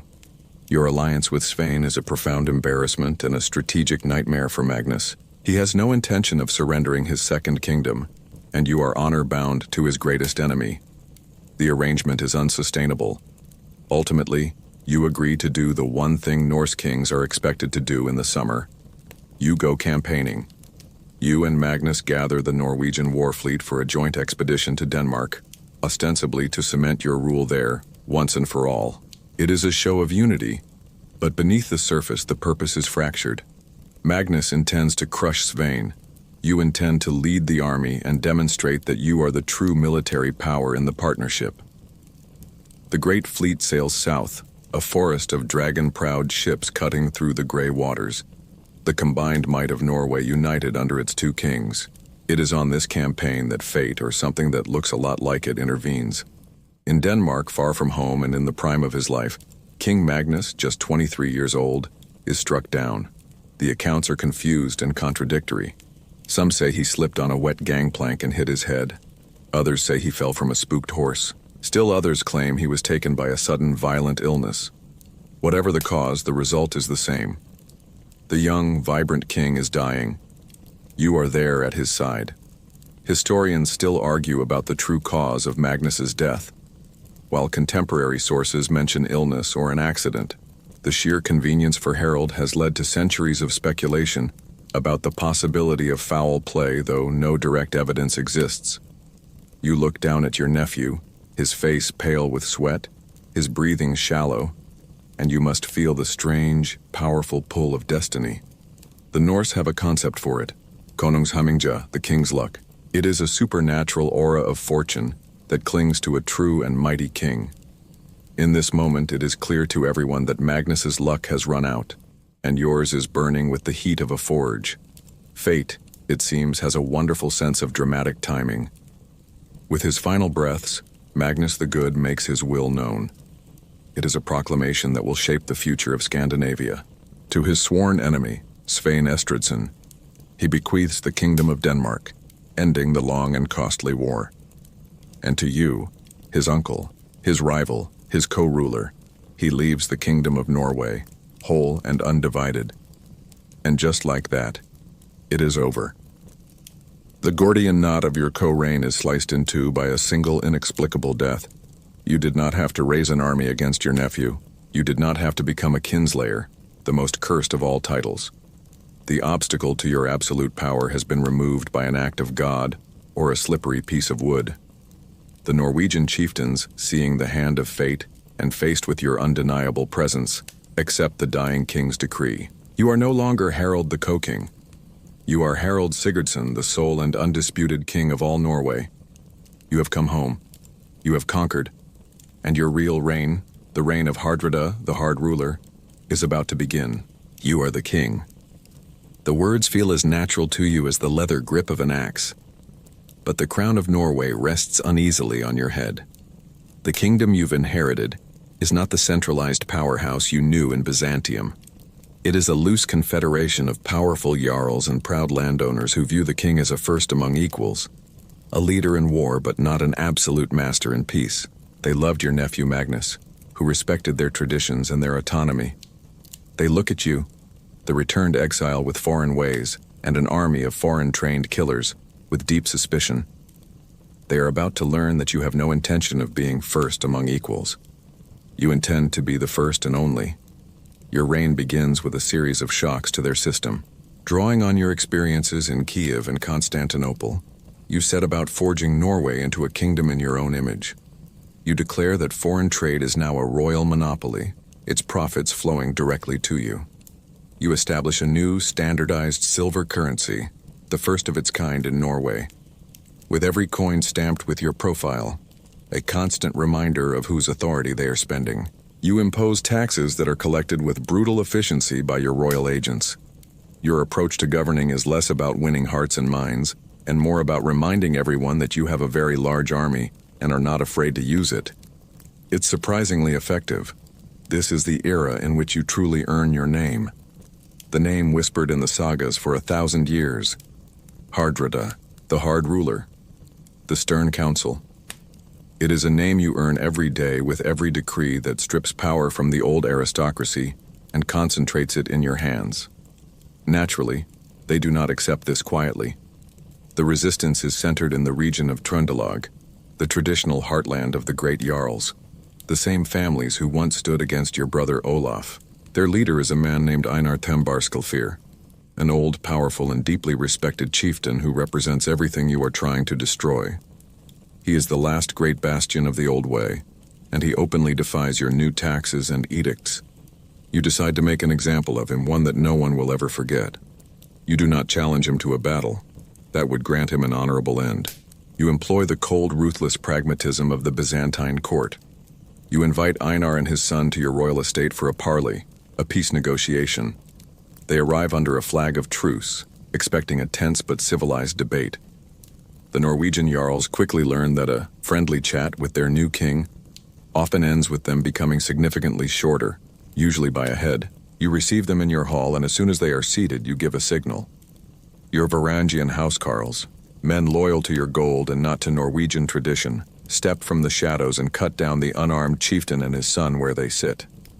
The news of this assassination, this violation of sanctuary and sacred truce, sends a tremor of pure terror through the Norwegian aristocracy.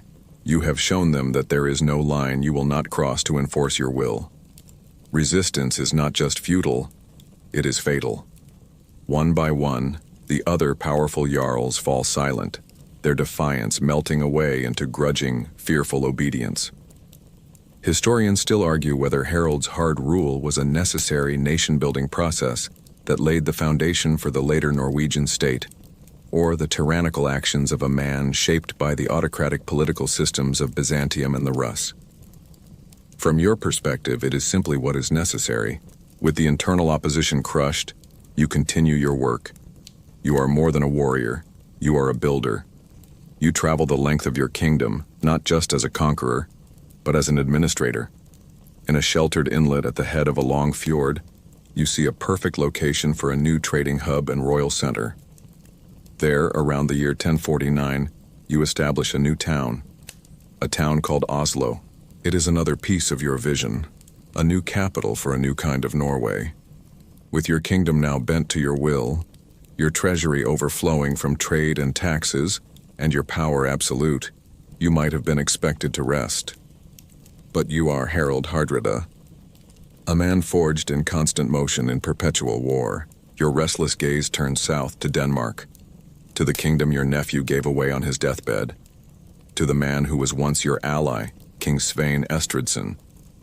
You never forgave Magnus for giving Denmark away, and you have no intention of honoring a dead man's wish. With Norway now firmly clenched in your iron fist, the silence of a kingdom at peace begins to grate on you. You are a man built for motion, for conflict, for the acquisition of power. A kingdom at peace is a tool rusting in the shed. Your gaze, as always, turns outward. It settles on Denmark, the rich southern kingdom ruled by your old ally and current rival, Svein Estridsson. You convince yourself and your slightly less enthusiastic jarls that your claim is just. Your nephew Magnus ruled both kingdoms. Therefore, as his sole heir in Norway, both kingdoms should have passed to you. His deathbed grant of Denmark to Svein was the delirium of a dying man, a mistake you are now honor-bound to correct. This is the official story. The truth is simpler. It is a matter of pride. You cannot stand that Svein, a man who once came to you as a beggar, now sits on a throne you believe is rightfully yours. His kingdom is a permanent, galling reminder of a limit to your power. And you, Harald Sigurdsson, do not tolerate limits. So begins the long, brutal, and ultimately draining war that will define the bulk of your reign. It is not a war of grand invasions or sweeping conquests. It is a grinding, monotonous, and savage war of attrition. Historians still argue about Harald's ultimate strategic goal in the Danish War. Was he genuinely trying to conquer and unite the two kingdoms, or was it a prolonged, pride-driven, punitive campaign intended merely to weaken and humiliate his rival?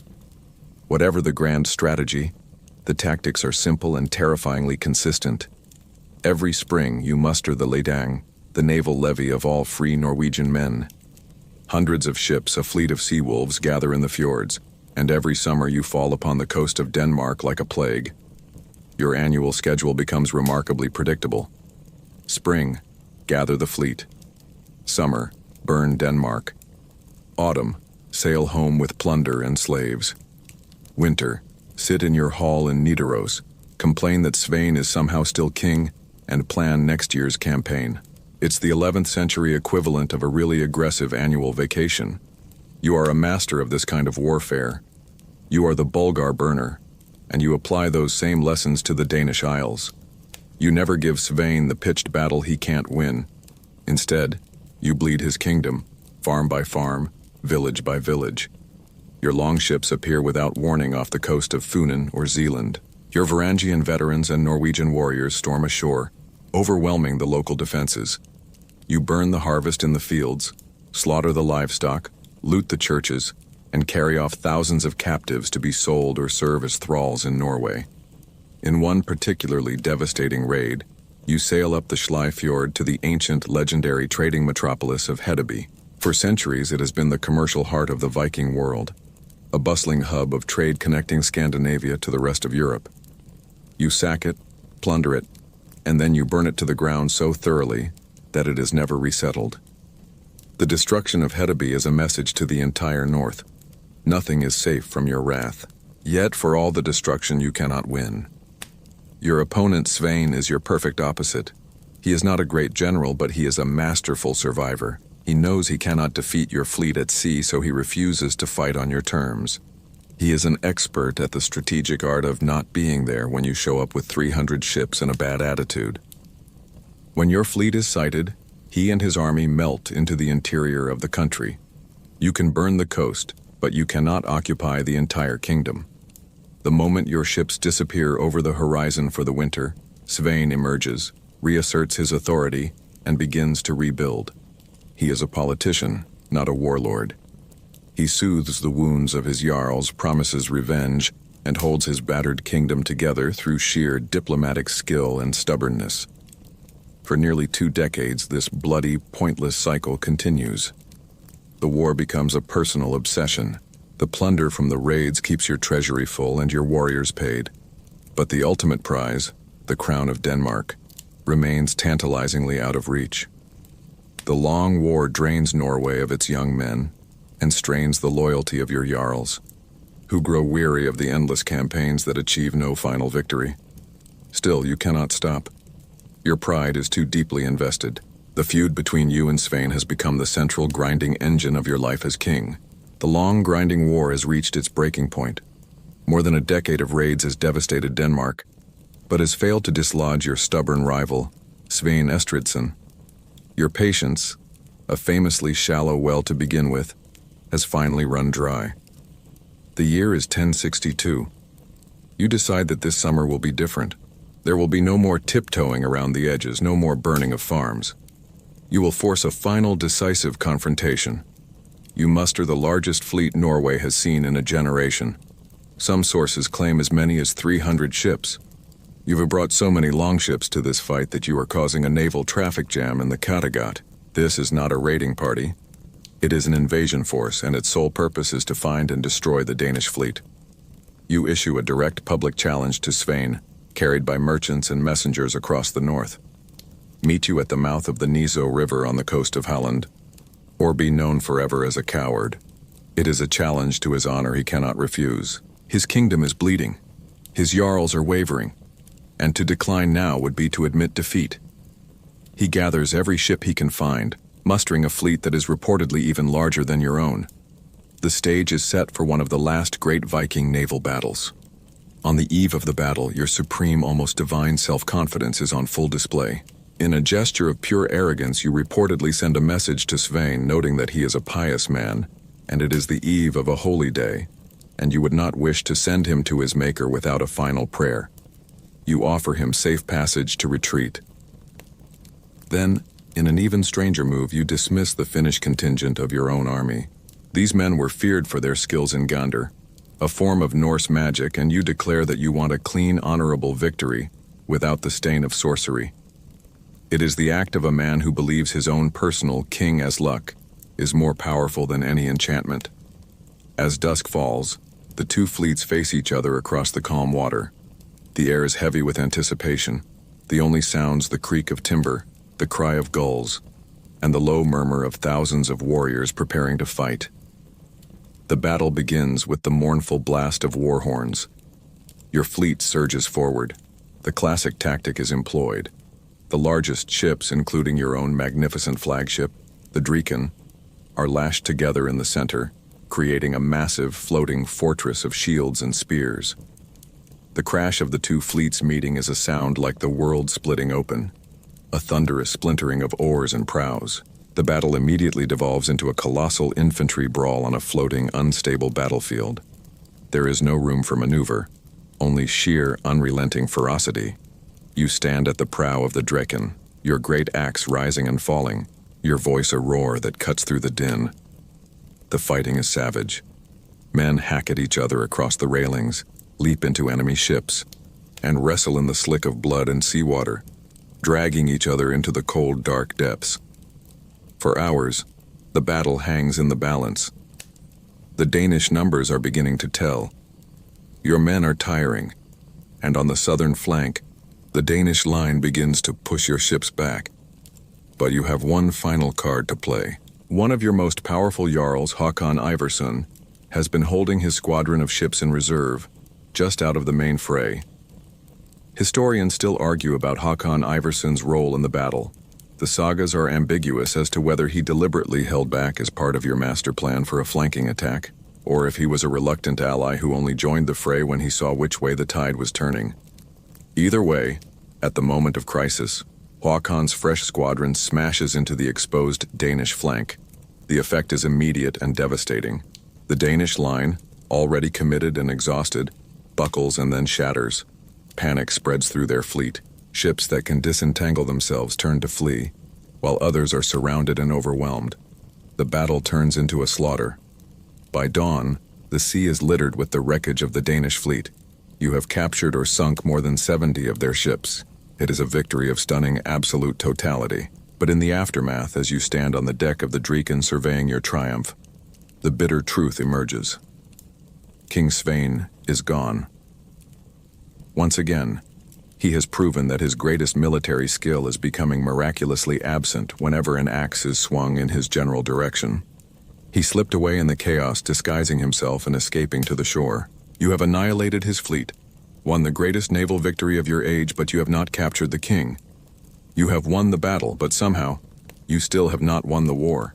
You stand on the deck of your flagship, the undisputed victor of the Battle of Niso, yet the taste in your mouth is of ash. Your rival, King Svein, has once again slipped through your fingers. You have broken his fleet, but you have not broken his spirit or his kingdom. The war has raged for the better part of 20 years. An entire generation of young men in both Norway and Denmark has known nothing but the annual cycle of summer raids and winter rebuilding. Your kingdom is weary, and even your own immense treasury, bled dry by the constant mustering of the fleet, is feeling the strain. Finally, in 1064, you do the unthinkable. You make peace. You and Svein meet, two old enemies, and sign a treaty. The terms are galling in their simplicity. You will remain king of Norway. He will remain king of Denmark. The borders will be as they were before the war began. After 2 decades of fire and slaughter, of countless lives lost and fortunes spent, absolutely nothing has changed. You agree to go back to your corners and pretend it never happened. It is the most anticlimactic end to a rivalry imaginable. A bitter admission that your greatest obsession has ended in a draw. And so, for the first time in your adult life, you are a king at peace. Norway is secure, your authority is absolute, and your new city of Oslo is a thriving center of trade. By all measures, you should be content. But you quickly discover that ruling a peaceful, prosperous kingdom is, for a man like you, soul-crushingly boring. There is far too much paperwork and not nearly enough setting things on fire. You are nearly 50 years old now. Your great beard is streaked with gray, and the scars of 100 battles crisscross your body. You are an old wolf in a well-kept cage, and you are restless. Your ambition, the fierce burning engine that drove you from a battlefield in Norway to the palace in Constantinople and back again, needs one last great project to consume. Your gaze drifts west, across the gray expanse of the North Sea. To England, the kingdom of the Angles and Saxons is a prize that dwarfs Denmark. It is rich, fertile, and prestigious. And more importantly, it is a kingdom teetering on the edge of a succession crisis. Its king, Edward the Confessor, is old and ailing. He is a man of intense, almost otherworldly piety. In fact, his devotion is so extreme that he is said to have taken a vow of celibacy, remaining chaste even within his own marriage. This personal act of faith is about to have world-altering geopolitical consequences. as it means he will die without a son, without a clear and undisputed heir. The sharks are circling. In England itself, the most powerful man is Harald Godwinson, the Earl of Wessex, a charismatic and brilliant Anglo-Saxon nobleman who runs the kingdom in the king's name. Across the channel in Normandy, a formidable and ambitious duke named William is sharpening his swords, claiming that King Edward once promised the throne to him. And then there is you. Your claim to the English throne is, like all the best claims of the era, a complex tapestry of ambition, legalism, and military threat. It hinges on a pact supposedly made 2 decades earlier between your predecessor, King Magnus the Good of Norway, and the then King of England and Denmark, Harthacnut. The 2 childless kings allegedly agreed that whichever of them died first, the other would inherit his entire empire. Harthacnut died, and Magnus inherited Denmark, but was too busy to press his claim on England before he himself died. Now, you argue, as Magnus's heir, you are also the heir to that agreement. Historians still argue about the legitimacy of the alleged pact between Magnus the Good and Harthacnut. It may have been a genuine political agreement, or simply a piece of later propaganda created by you to justify your ambitious invasion of England. Legitimate or not, in a world where a crown often belongs to the man with the most swords, it is justification enough. You, the old Viking, the last of a dying breed of warrior kings, feel the fire stir within you one last time. Denmark was a bitter personal feud born of pride. This is different. This is a chance for a final, magnificent legacy. To die in your bed is no end for a man like you, but to die trying to conquer the richest kingdom in the north, that is a fate worthy of a saga. You begin to make quiet inquiries, to gather information, to gauge the strength of the winds blowing from the west. All you need is an opportunity, a catalyst to turn this last wild dream into a reality. The peace with Denmark is a cold comfort, a bandage on a wound to your pride. You are the old wolf pacing the length of your kingdom, prosperous and secure, but hungry for one last hunt. You watch England from across the sea, waiting for the death of its old, childless king. Then, in the first days of 1066, the news you have been waiting for arrives. King Edward is dead. But the news that follows is a sharp blow. The English Witan, the Council of Great Lords, has not waited for foreign claimants to press their case. In a move of shocking speed, they have elected and crowned the most powerful man in the kingdom, Harald Godwinson, as King Harald II. It seems the door to your ambition has been slammed shut and barred, but then, just as the embers of your great English dream are beginning to cool, a ship arrives.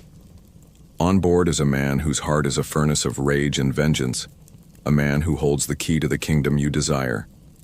His name is Tostig Godwinson, and he is the exiled younger brother of the new King of England. Just when you are wondering how to kickstart your invasion, the king's own brother shows up on your doorstep with a detailed map of all the kingdom's weak spots.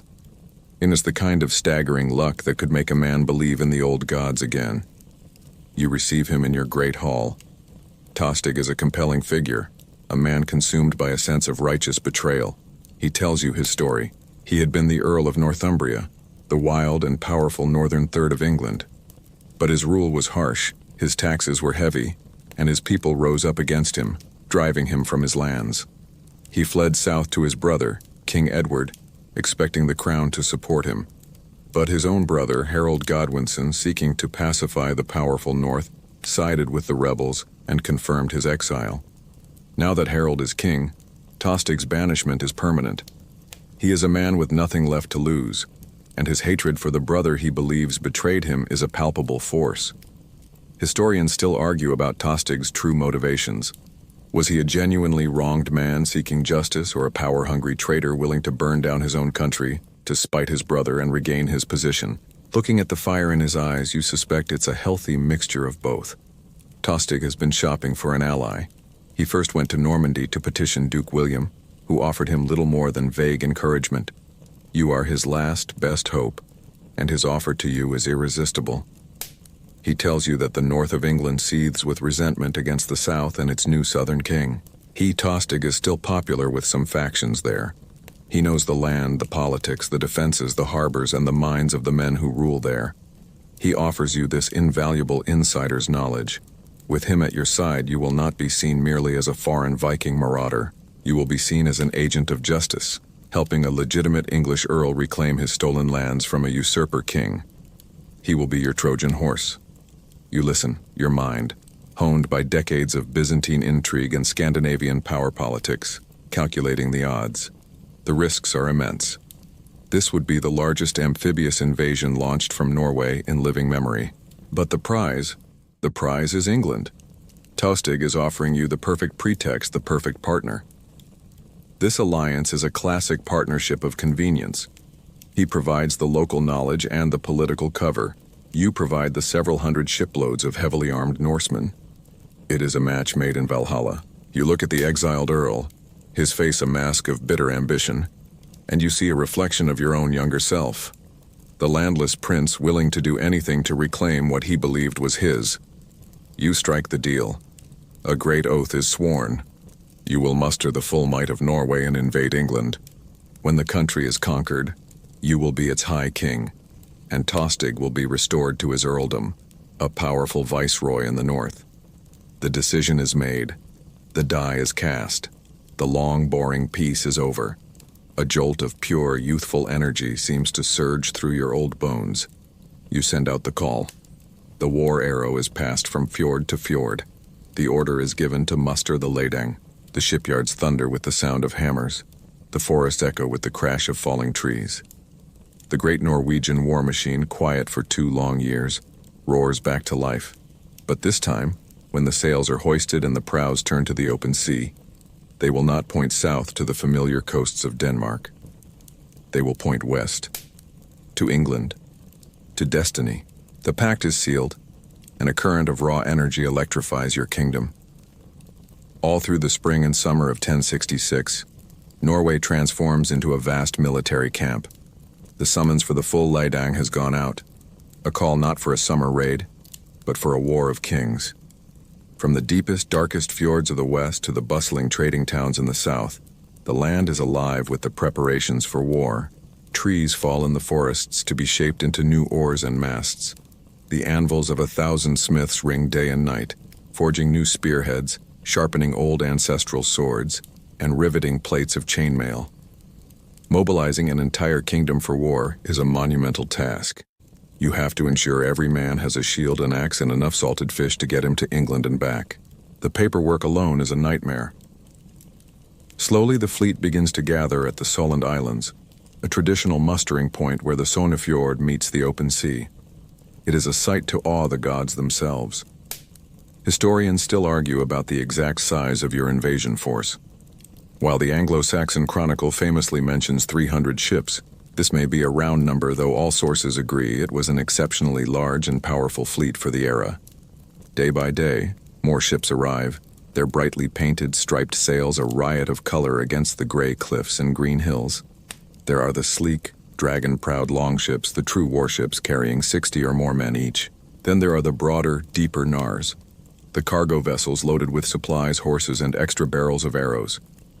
It is the last great Viking fleet, a floating nation of around 10,000 warriors, all of them staking their lives on your ambition. At the heart of this vast armada is your own flagship, a magnificent new vessel you have named the Draken, the Dragon. It is larger, faster, and more richly carved than any other ship. Its gilded dragon-head prow snarling at the waves, a symbol of your own untamable spirit. Yet, as the final preparations are made, a shadow of unease falls over the assembled host. Dark omens are whispered from ship to ship. One man dreams he sees the fleet sailing toward England, and on every ship a raven or an eagle is perched on the prow, waiting to feast. Another sees a vision of a colossal troll woman, a Valkyrie of sorts, standing on the coast of England, holding a trough of blood and chanting a grim poem about the coming slaughter. Your men keep reporting these terrible visions. You, in your supreme confidence, tell them to relax. It was probably just some bad herring. You are Harald Sigurdsson. You make your own omens. In late August, the winds are finally right. The order is given to sail. 1,000 horns blow, the sound echoing off the mountains as the greatest fleet to ever leave Norway unfurls its sails, and turns its prows to the west. You stand on the deck of the Drecken, the sea spray on your face, feeling the familiar, thrilling surge of a ship catching the wind. You are leaving your 2 sons and your wife, the Queen, to rule in your absence. You have stripped your kingdom of its defenders, drained it of its manpower, and staked its entire future on this one magnificent roll of the dice. At your age, you know this is your last campaign, your last chance at a truly epic legacy. The fleet makes its first stop at the Orkney Islands, a Norwegian earldom, to gather more men and supplies. Then you sail south along the coast of Scotland, a terrifying, unstoppable river of wood and steel. The men on board pass the time sharpening their weapons, gambling with dice on their personal sea chests, and singing the old sagas of heroes and battles. The mood is one of fierce, almost joyful anticipation. England is famously rich, and you have promised them plunder and glory beyond their wildest dreams. Finally, after weeks at sea, the lookout's cry rings out: land. Through the sea mist, the low green coastline of northern England emerges. Northumbria, Tostig's old earldom, your key to the kingdom. The long voyage is over. The talking, the planning, the waiting, it is all done. You have brought the fury of the north to the shores of a new king. The last great Viking army has arrived, and the final chapter of your incredible life is about to be written in blood. The sight of your fleet, a seemingly endless forest of masts and striped sails appearing off the Northumbrian coast, causes waves of panic to ripple through the English countryside. You do not make landfall immediately. You are a predator, and you circle your prey first. You sail up the River Tyne, sacking a few coastal towns to announce your arrival and test the local response. Then, with Tostig guiding you through the familiar waterways, you turn your vast armada south and enter the wide mouth of the Humber estuary, the great artery that leads to the heart of the north, the city of York. You sail your fleet as far up the River Ouse as you can, anchoring at a small village called Rickhal. Here you disembark the bulk of your army, thousands upon thousands of warriors, a river of steel and mail pouring onto the green English fields. You leave a portion of your force to guard the ships, and begin the short march north toward York.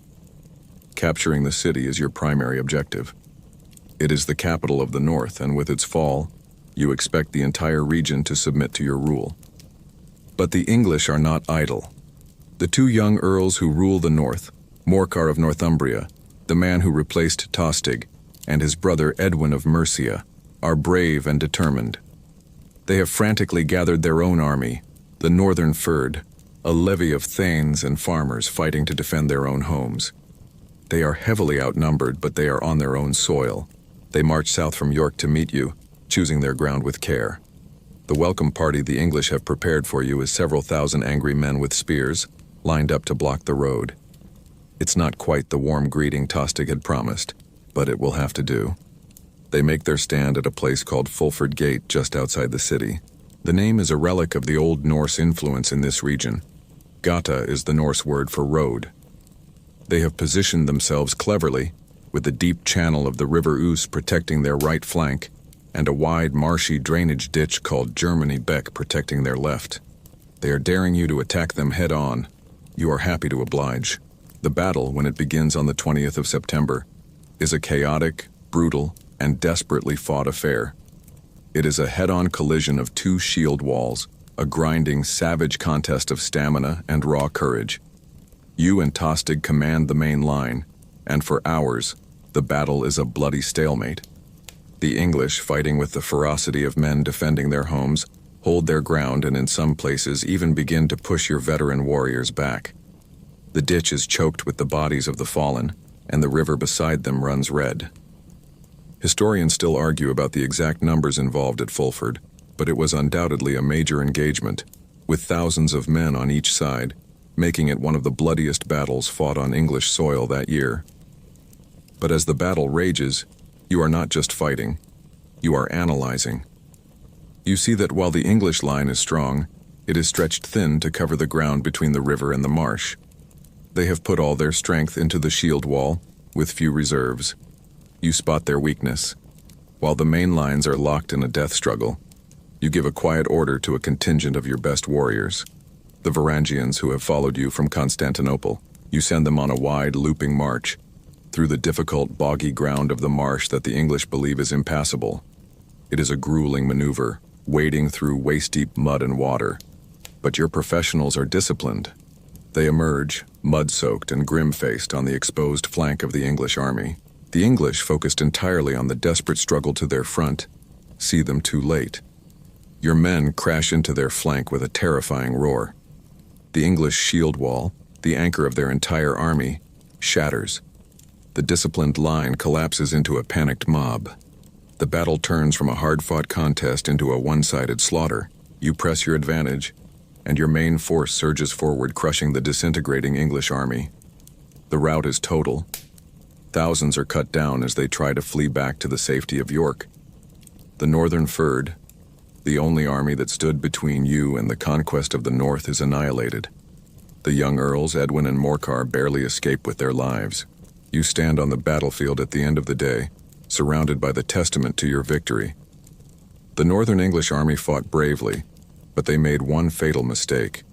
They forgot that you wrote the book on how to win a brutal, bloody slugfest and then flank your enemy. It is your signature move. The road to York is now open. Your invasion has begun with a thunderous, bloody, and unqualified success. You feel invincible. The Battle of Fulford Gate is a bloody masterpiece, and you are its architect. In its aftermath, the will of the North is broken. The city of York, its defenders lying dead in the marshes and the river, has no choice but to submit. The city elders, their faces pale with fear and resignation, come out to meet your army. They offer you the keys to the city, pledge their allegiance to you as their new king, and promise to provide your army with supplies and hostages from every noble family in Yorkshire to guarantee their loyalty. You have won. The first phase of your conquest is complete, and it has been more successful than you could have dared to hope. You've mentally started redecorating the royal palace at Winchester already. This spectacular success, however, breeds a fatal complacency. You believe the war in the North is over. King Harald Godwinson is more than 200 miles away in the south, watching the English Channel and anxiously awaiting the promised invasion of the Normans under Duke William. You and Tostig calculate that it would be physically impossible for him to march his army north to challenge you before you have fully consolidated your rule. You have weeks, perhaps even months, to prepare. This assumption is the single greatest mistake of your life. You make an arrangement with the leaders of York. Your army is weary from the sea voyage and the brutal battle. Rather than occupying and sacking the city, which would be a messy and destructive affair, you agree to meet them in a few days at a neutral and convenient location to formally receive the hostages and supplies. The chosen spot is a river crossing a few miles east of the city, a place with a sturdy wooden bridge over the River Derwent, a place called Stamford Bridge. The morning of September 25th, 1066, dawns bright, warm, and clear. It feels more like a day in late summer than early autumn. You and your army march out from your main camp at Ricall, heading for the rendezvous. The mood is light, celebratory, almost festive. Believing this to be a simple administrative task, a diplomatic formality, you make a fateful command. The day is hot, and the march is several miles. To travel lighter and faster, you order the bulk of the army to leave their most crucial piece of protection, their heavy mail armor, their burnies, behind with the guards at the ships. Deciding to leave your armor behind on what you think is a sunny day off is the 11th century equivalent of saying, "What's the worst that could happen?" It is a phrase that almost guarantees the worst is in fact about to happen. Your army arrives at Stamford Bridge in high spirits. The men, clad only in their woolen tunics and carrying their helmets, shields, and weapons, spread out along the eastern bank of the river. They lay their shields on the grass, sit down, and enjoy the unexpected sunshine. Some polish their weapons, others share a wineskin, their talk and laughter echoing in the peaceful Yorkshire air. You are at the height of your power, basking in the glow of a perfectly executed campaign. The war is won. All that remains is the paperwork. But you have fatally misjudged your enemy. You have judged Harald Godwinson by the standards of a normal king, a normal army. You are about to learn that he is neither. While you were fighting at Fulford, he received the news of your invasion. In a feat of logistical genius and sheer terrifying determination, he has done the impossible. He has marched his elite housecarls and the southern furred north at a blistering inhuman pace. Historians still argue about King Harald Godwinson's incredible march north. Covering approximately 185 miles in just 4 days was an astonishing feat of logistics and endurance for an 11th century army, and it completely defied your expectations. He has force-marched his army day and night, driven by the absolute necessity of destroying you before you can consolidate your power. As you sit by the river, waiting for the hostages from York, you are completely blissfully unaware that the entire English army has already passed through the city and is marching down the road directly towards you. The moment of reckoning comes without warning. A lookout, his face a mask of panic, comes galloping toward you, pointing frantically back down the road. You turn and look. In the distance, a great cloud of dust is rising into the clear blue sky, and beneath it something is glinting, a terrifying, rippling river of light. It is the sun reflecting off thousands of steel spearheads and the polished iron of thousands of helmets. An army, a vast, disciplined, and very, very angry English army is bearing down on your unsuspecting, unarmored, and fatally relaxed soldiers. Your perfect victory has just turned into a perfect trap. For a long, frozen moment, your mind refuses to process what your eyes are seeing. The glinting river of steel on the horizon is not a mirage. It is the army of Harald Godwinson. The impossible has happened. Panic, a feeling you have not truly felt since you were a boy fleeing Stiklestad, flashes through you cold and sharp. It is followed instantly by the icy calm of a lifetime spent in command. Chaos erupts around you as your men, scattered and relaxed, scramble for their shields and spears. Your voice, a roar honed on 100 battlefields, cuts through the confusion. Your first order is a desperate gamble. You grab your best rider, put him on your fastest horse, and scream a single command. Rickle, bring the armor, bring the rest of the army. Ride as if the devil is at your heels. He is gone in a spray of turf, a frantic messenger carrying the only hope you have left. Your second order is to the small portion of your army caught on the west bank of the river, the same side as the approaching English. You order them to the bridge. They must hold the bridge. They are a sacrifice, a speed bump on the road of your enemy's advance, and their only purpose is to buy you minutes. And they do. The English vanguard crashes against the narrow wooden bridge and is stopped dead by a scene straight from a saga. A single giant Norse warrior, his name lost to history, stands alone in the middle of the span. Wielding a massive Dane axe, he becomes a whirlwind of death. The bridge is too narrow for the English to surround him, and he cuts down every man who dares to challenge him, one after another. 40 men are said to have fallen to his axe. Historians still argue about the exact details of the lone warrior on the bridge. While the Anglo-Saxon Chronicle describes a single axeman, Norse sagas are silent on the matter, leaving it a legendary though entirely plausible act of heroic sacrifice. His incredible stand buys you the time you so desperately need. On the eastern bank, you wrestle your unarmored, terrified army into a defensive shield wall. It is a ragged, desperate circle of shields and spears, but it is a line. Finally, the English, in a moment of brutal ingenuity, float a small boat under the bridge, and a soldier thrusts a spear up through the planks, mortally wounding the giant from below.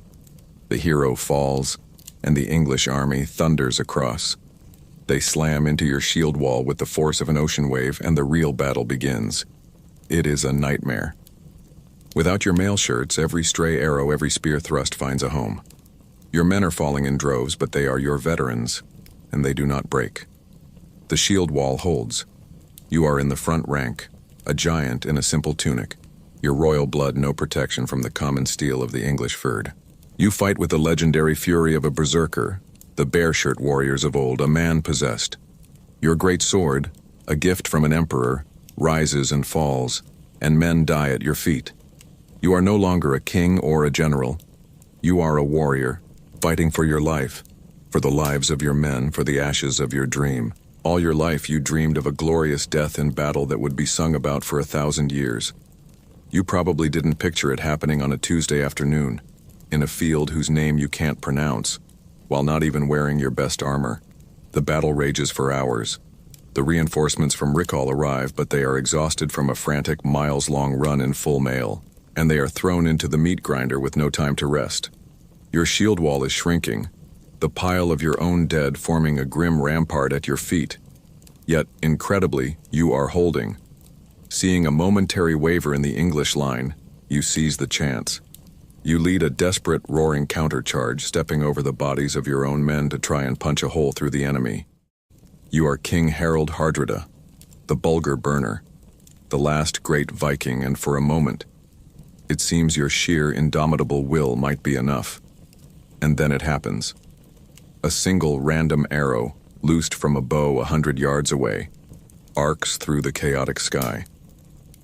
It finds the one vulnerable spot on your body, the place where your neck meets your jaw, just below your helmet. It slices through your throat. There is a moment of stunned surprise, a sharp searing pain, and then a gush of hot blood. Your sword feels impossibly heavy. The roar of the battle fades to a distant hum. The English faces in front of you blur. An entire life of ambition, conquest, and survival, stretching from the frozen north to the deserts of the Holy Land, is ended by a single, lucky shot. The universe, it turns out, has a very dark sense of humor. You fall to your knees and then onto the bloody English earth. The king is dead. The last great Viking invasion dies with you. The moment your body falls, a collective groan of despair rises from the Norwegian line. The king's luck, the great Hamingja that had carried you across the world, is broken. The sight of you, the giant who seemed invincible, lying dead in the mud, is the final shattering blow. The shield wall, which had held for hours through sheer bloody-minded courage, finally disintegrates. The battle becomes a rout, a desperate, panicked scramble back towards the safety of the ships at Rickle, miles away. The English, sensing total victory, give no quarter. Tostig Godwinson, your ambitious English partner, is cut down in the chaos, his own quest for vengeance ending here beside yours. The pursuit is relentless.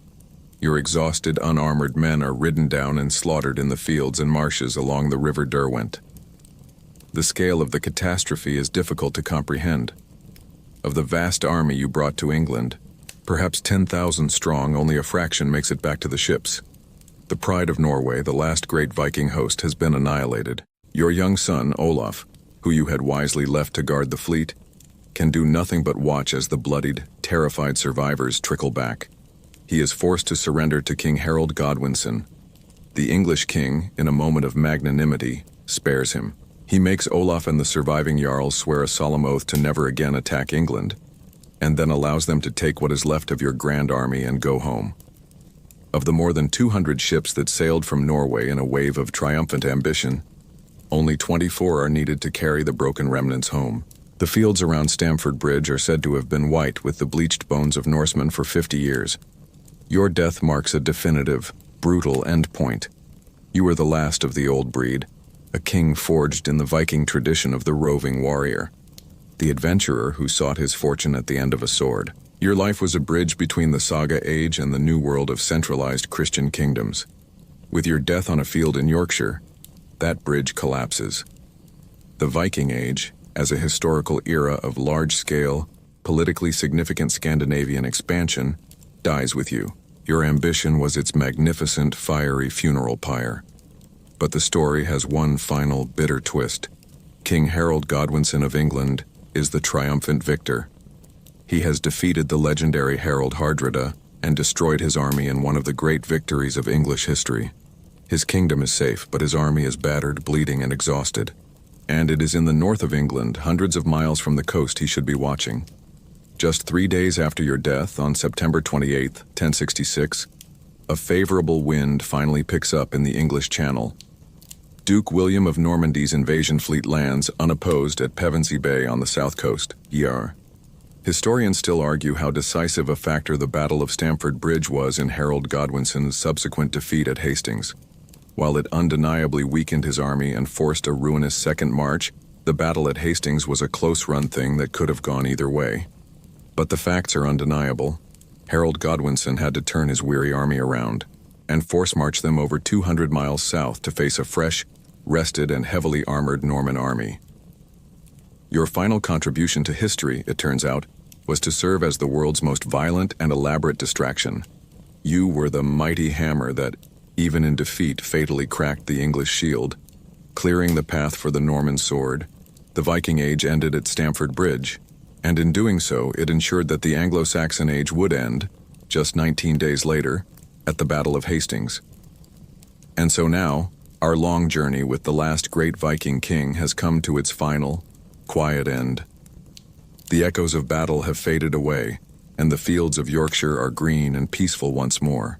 The story of Harald Sigurdsson, the boy who fled a battle and grew to be a king who commanded the world's attention, is a reminder of how the monumental ambitions of a single individual can ripple through time, shaping the fates of kingdoms and defining the very end of an age. As the details of this old, violent world begin to soften and blur, allow the noise and the fury to recede into the gentle quiet of your own room. Let the figure of the towering Norseman, who traveled so far and dreamed so big, drift back into the forgotten archives of history. His long and turbulent story finally complete. May your own dreams tonight be peaceful, far from the clash of steel and the cold waters of the northern seas.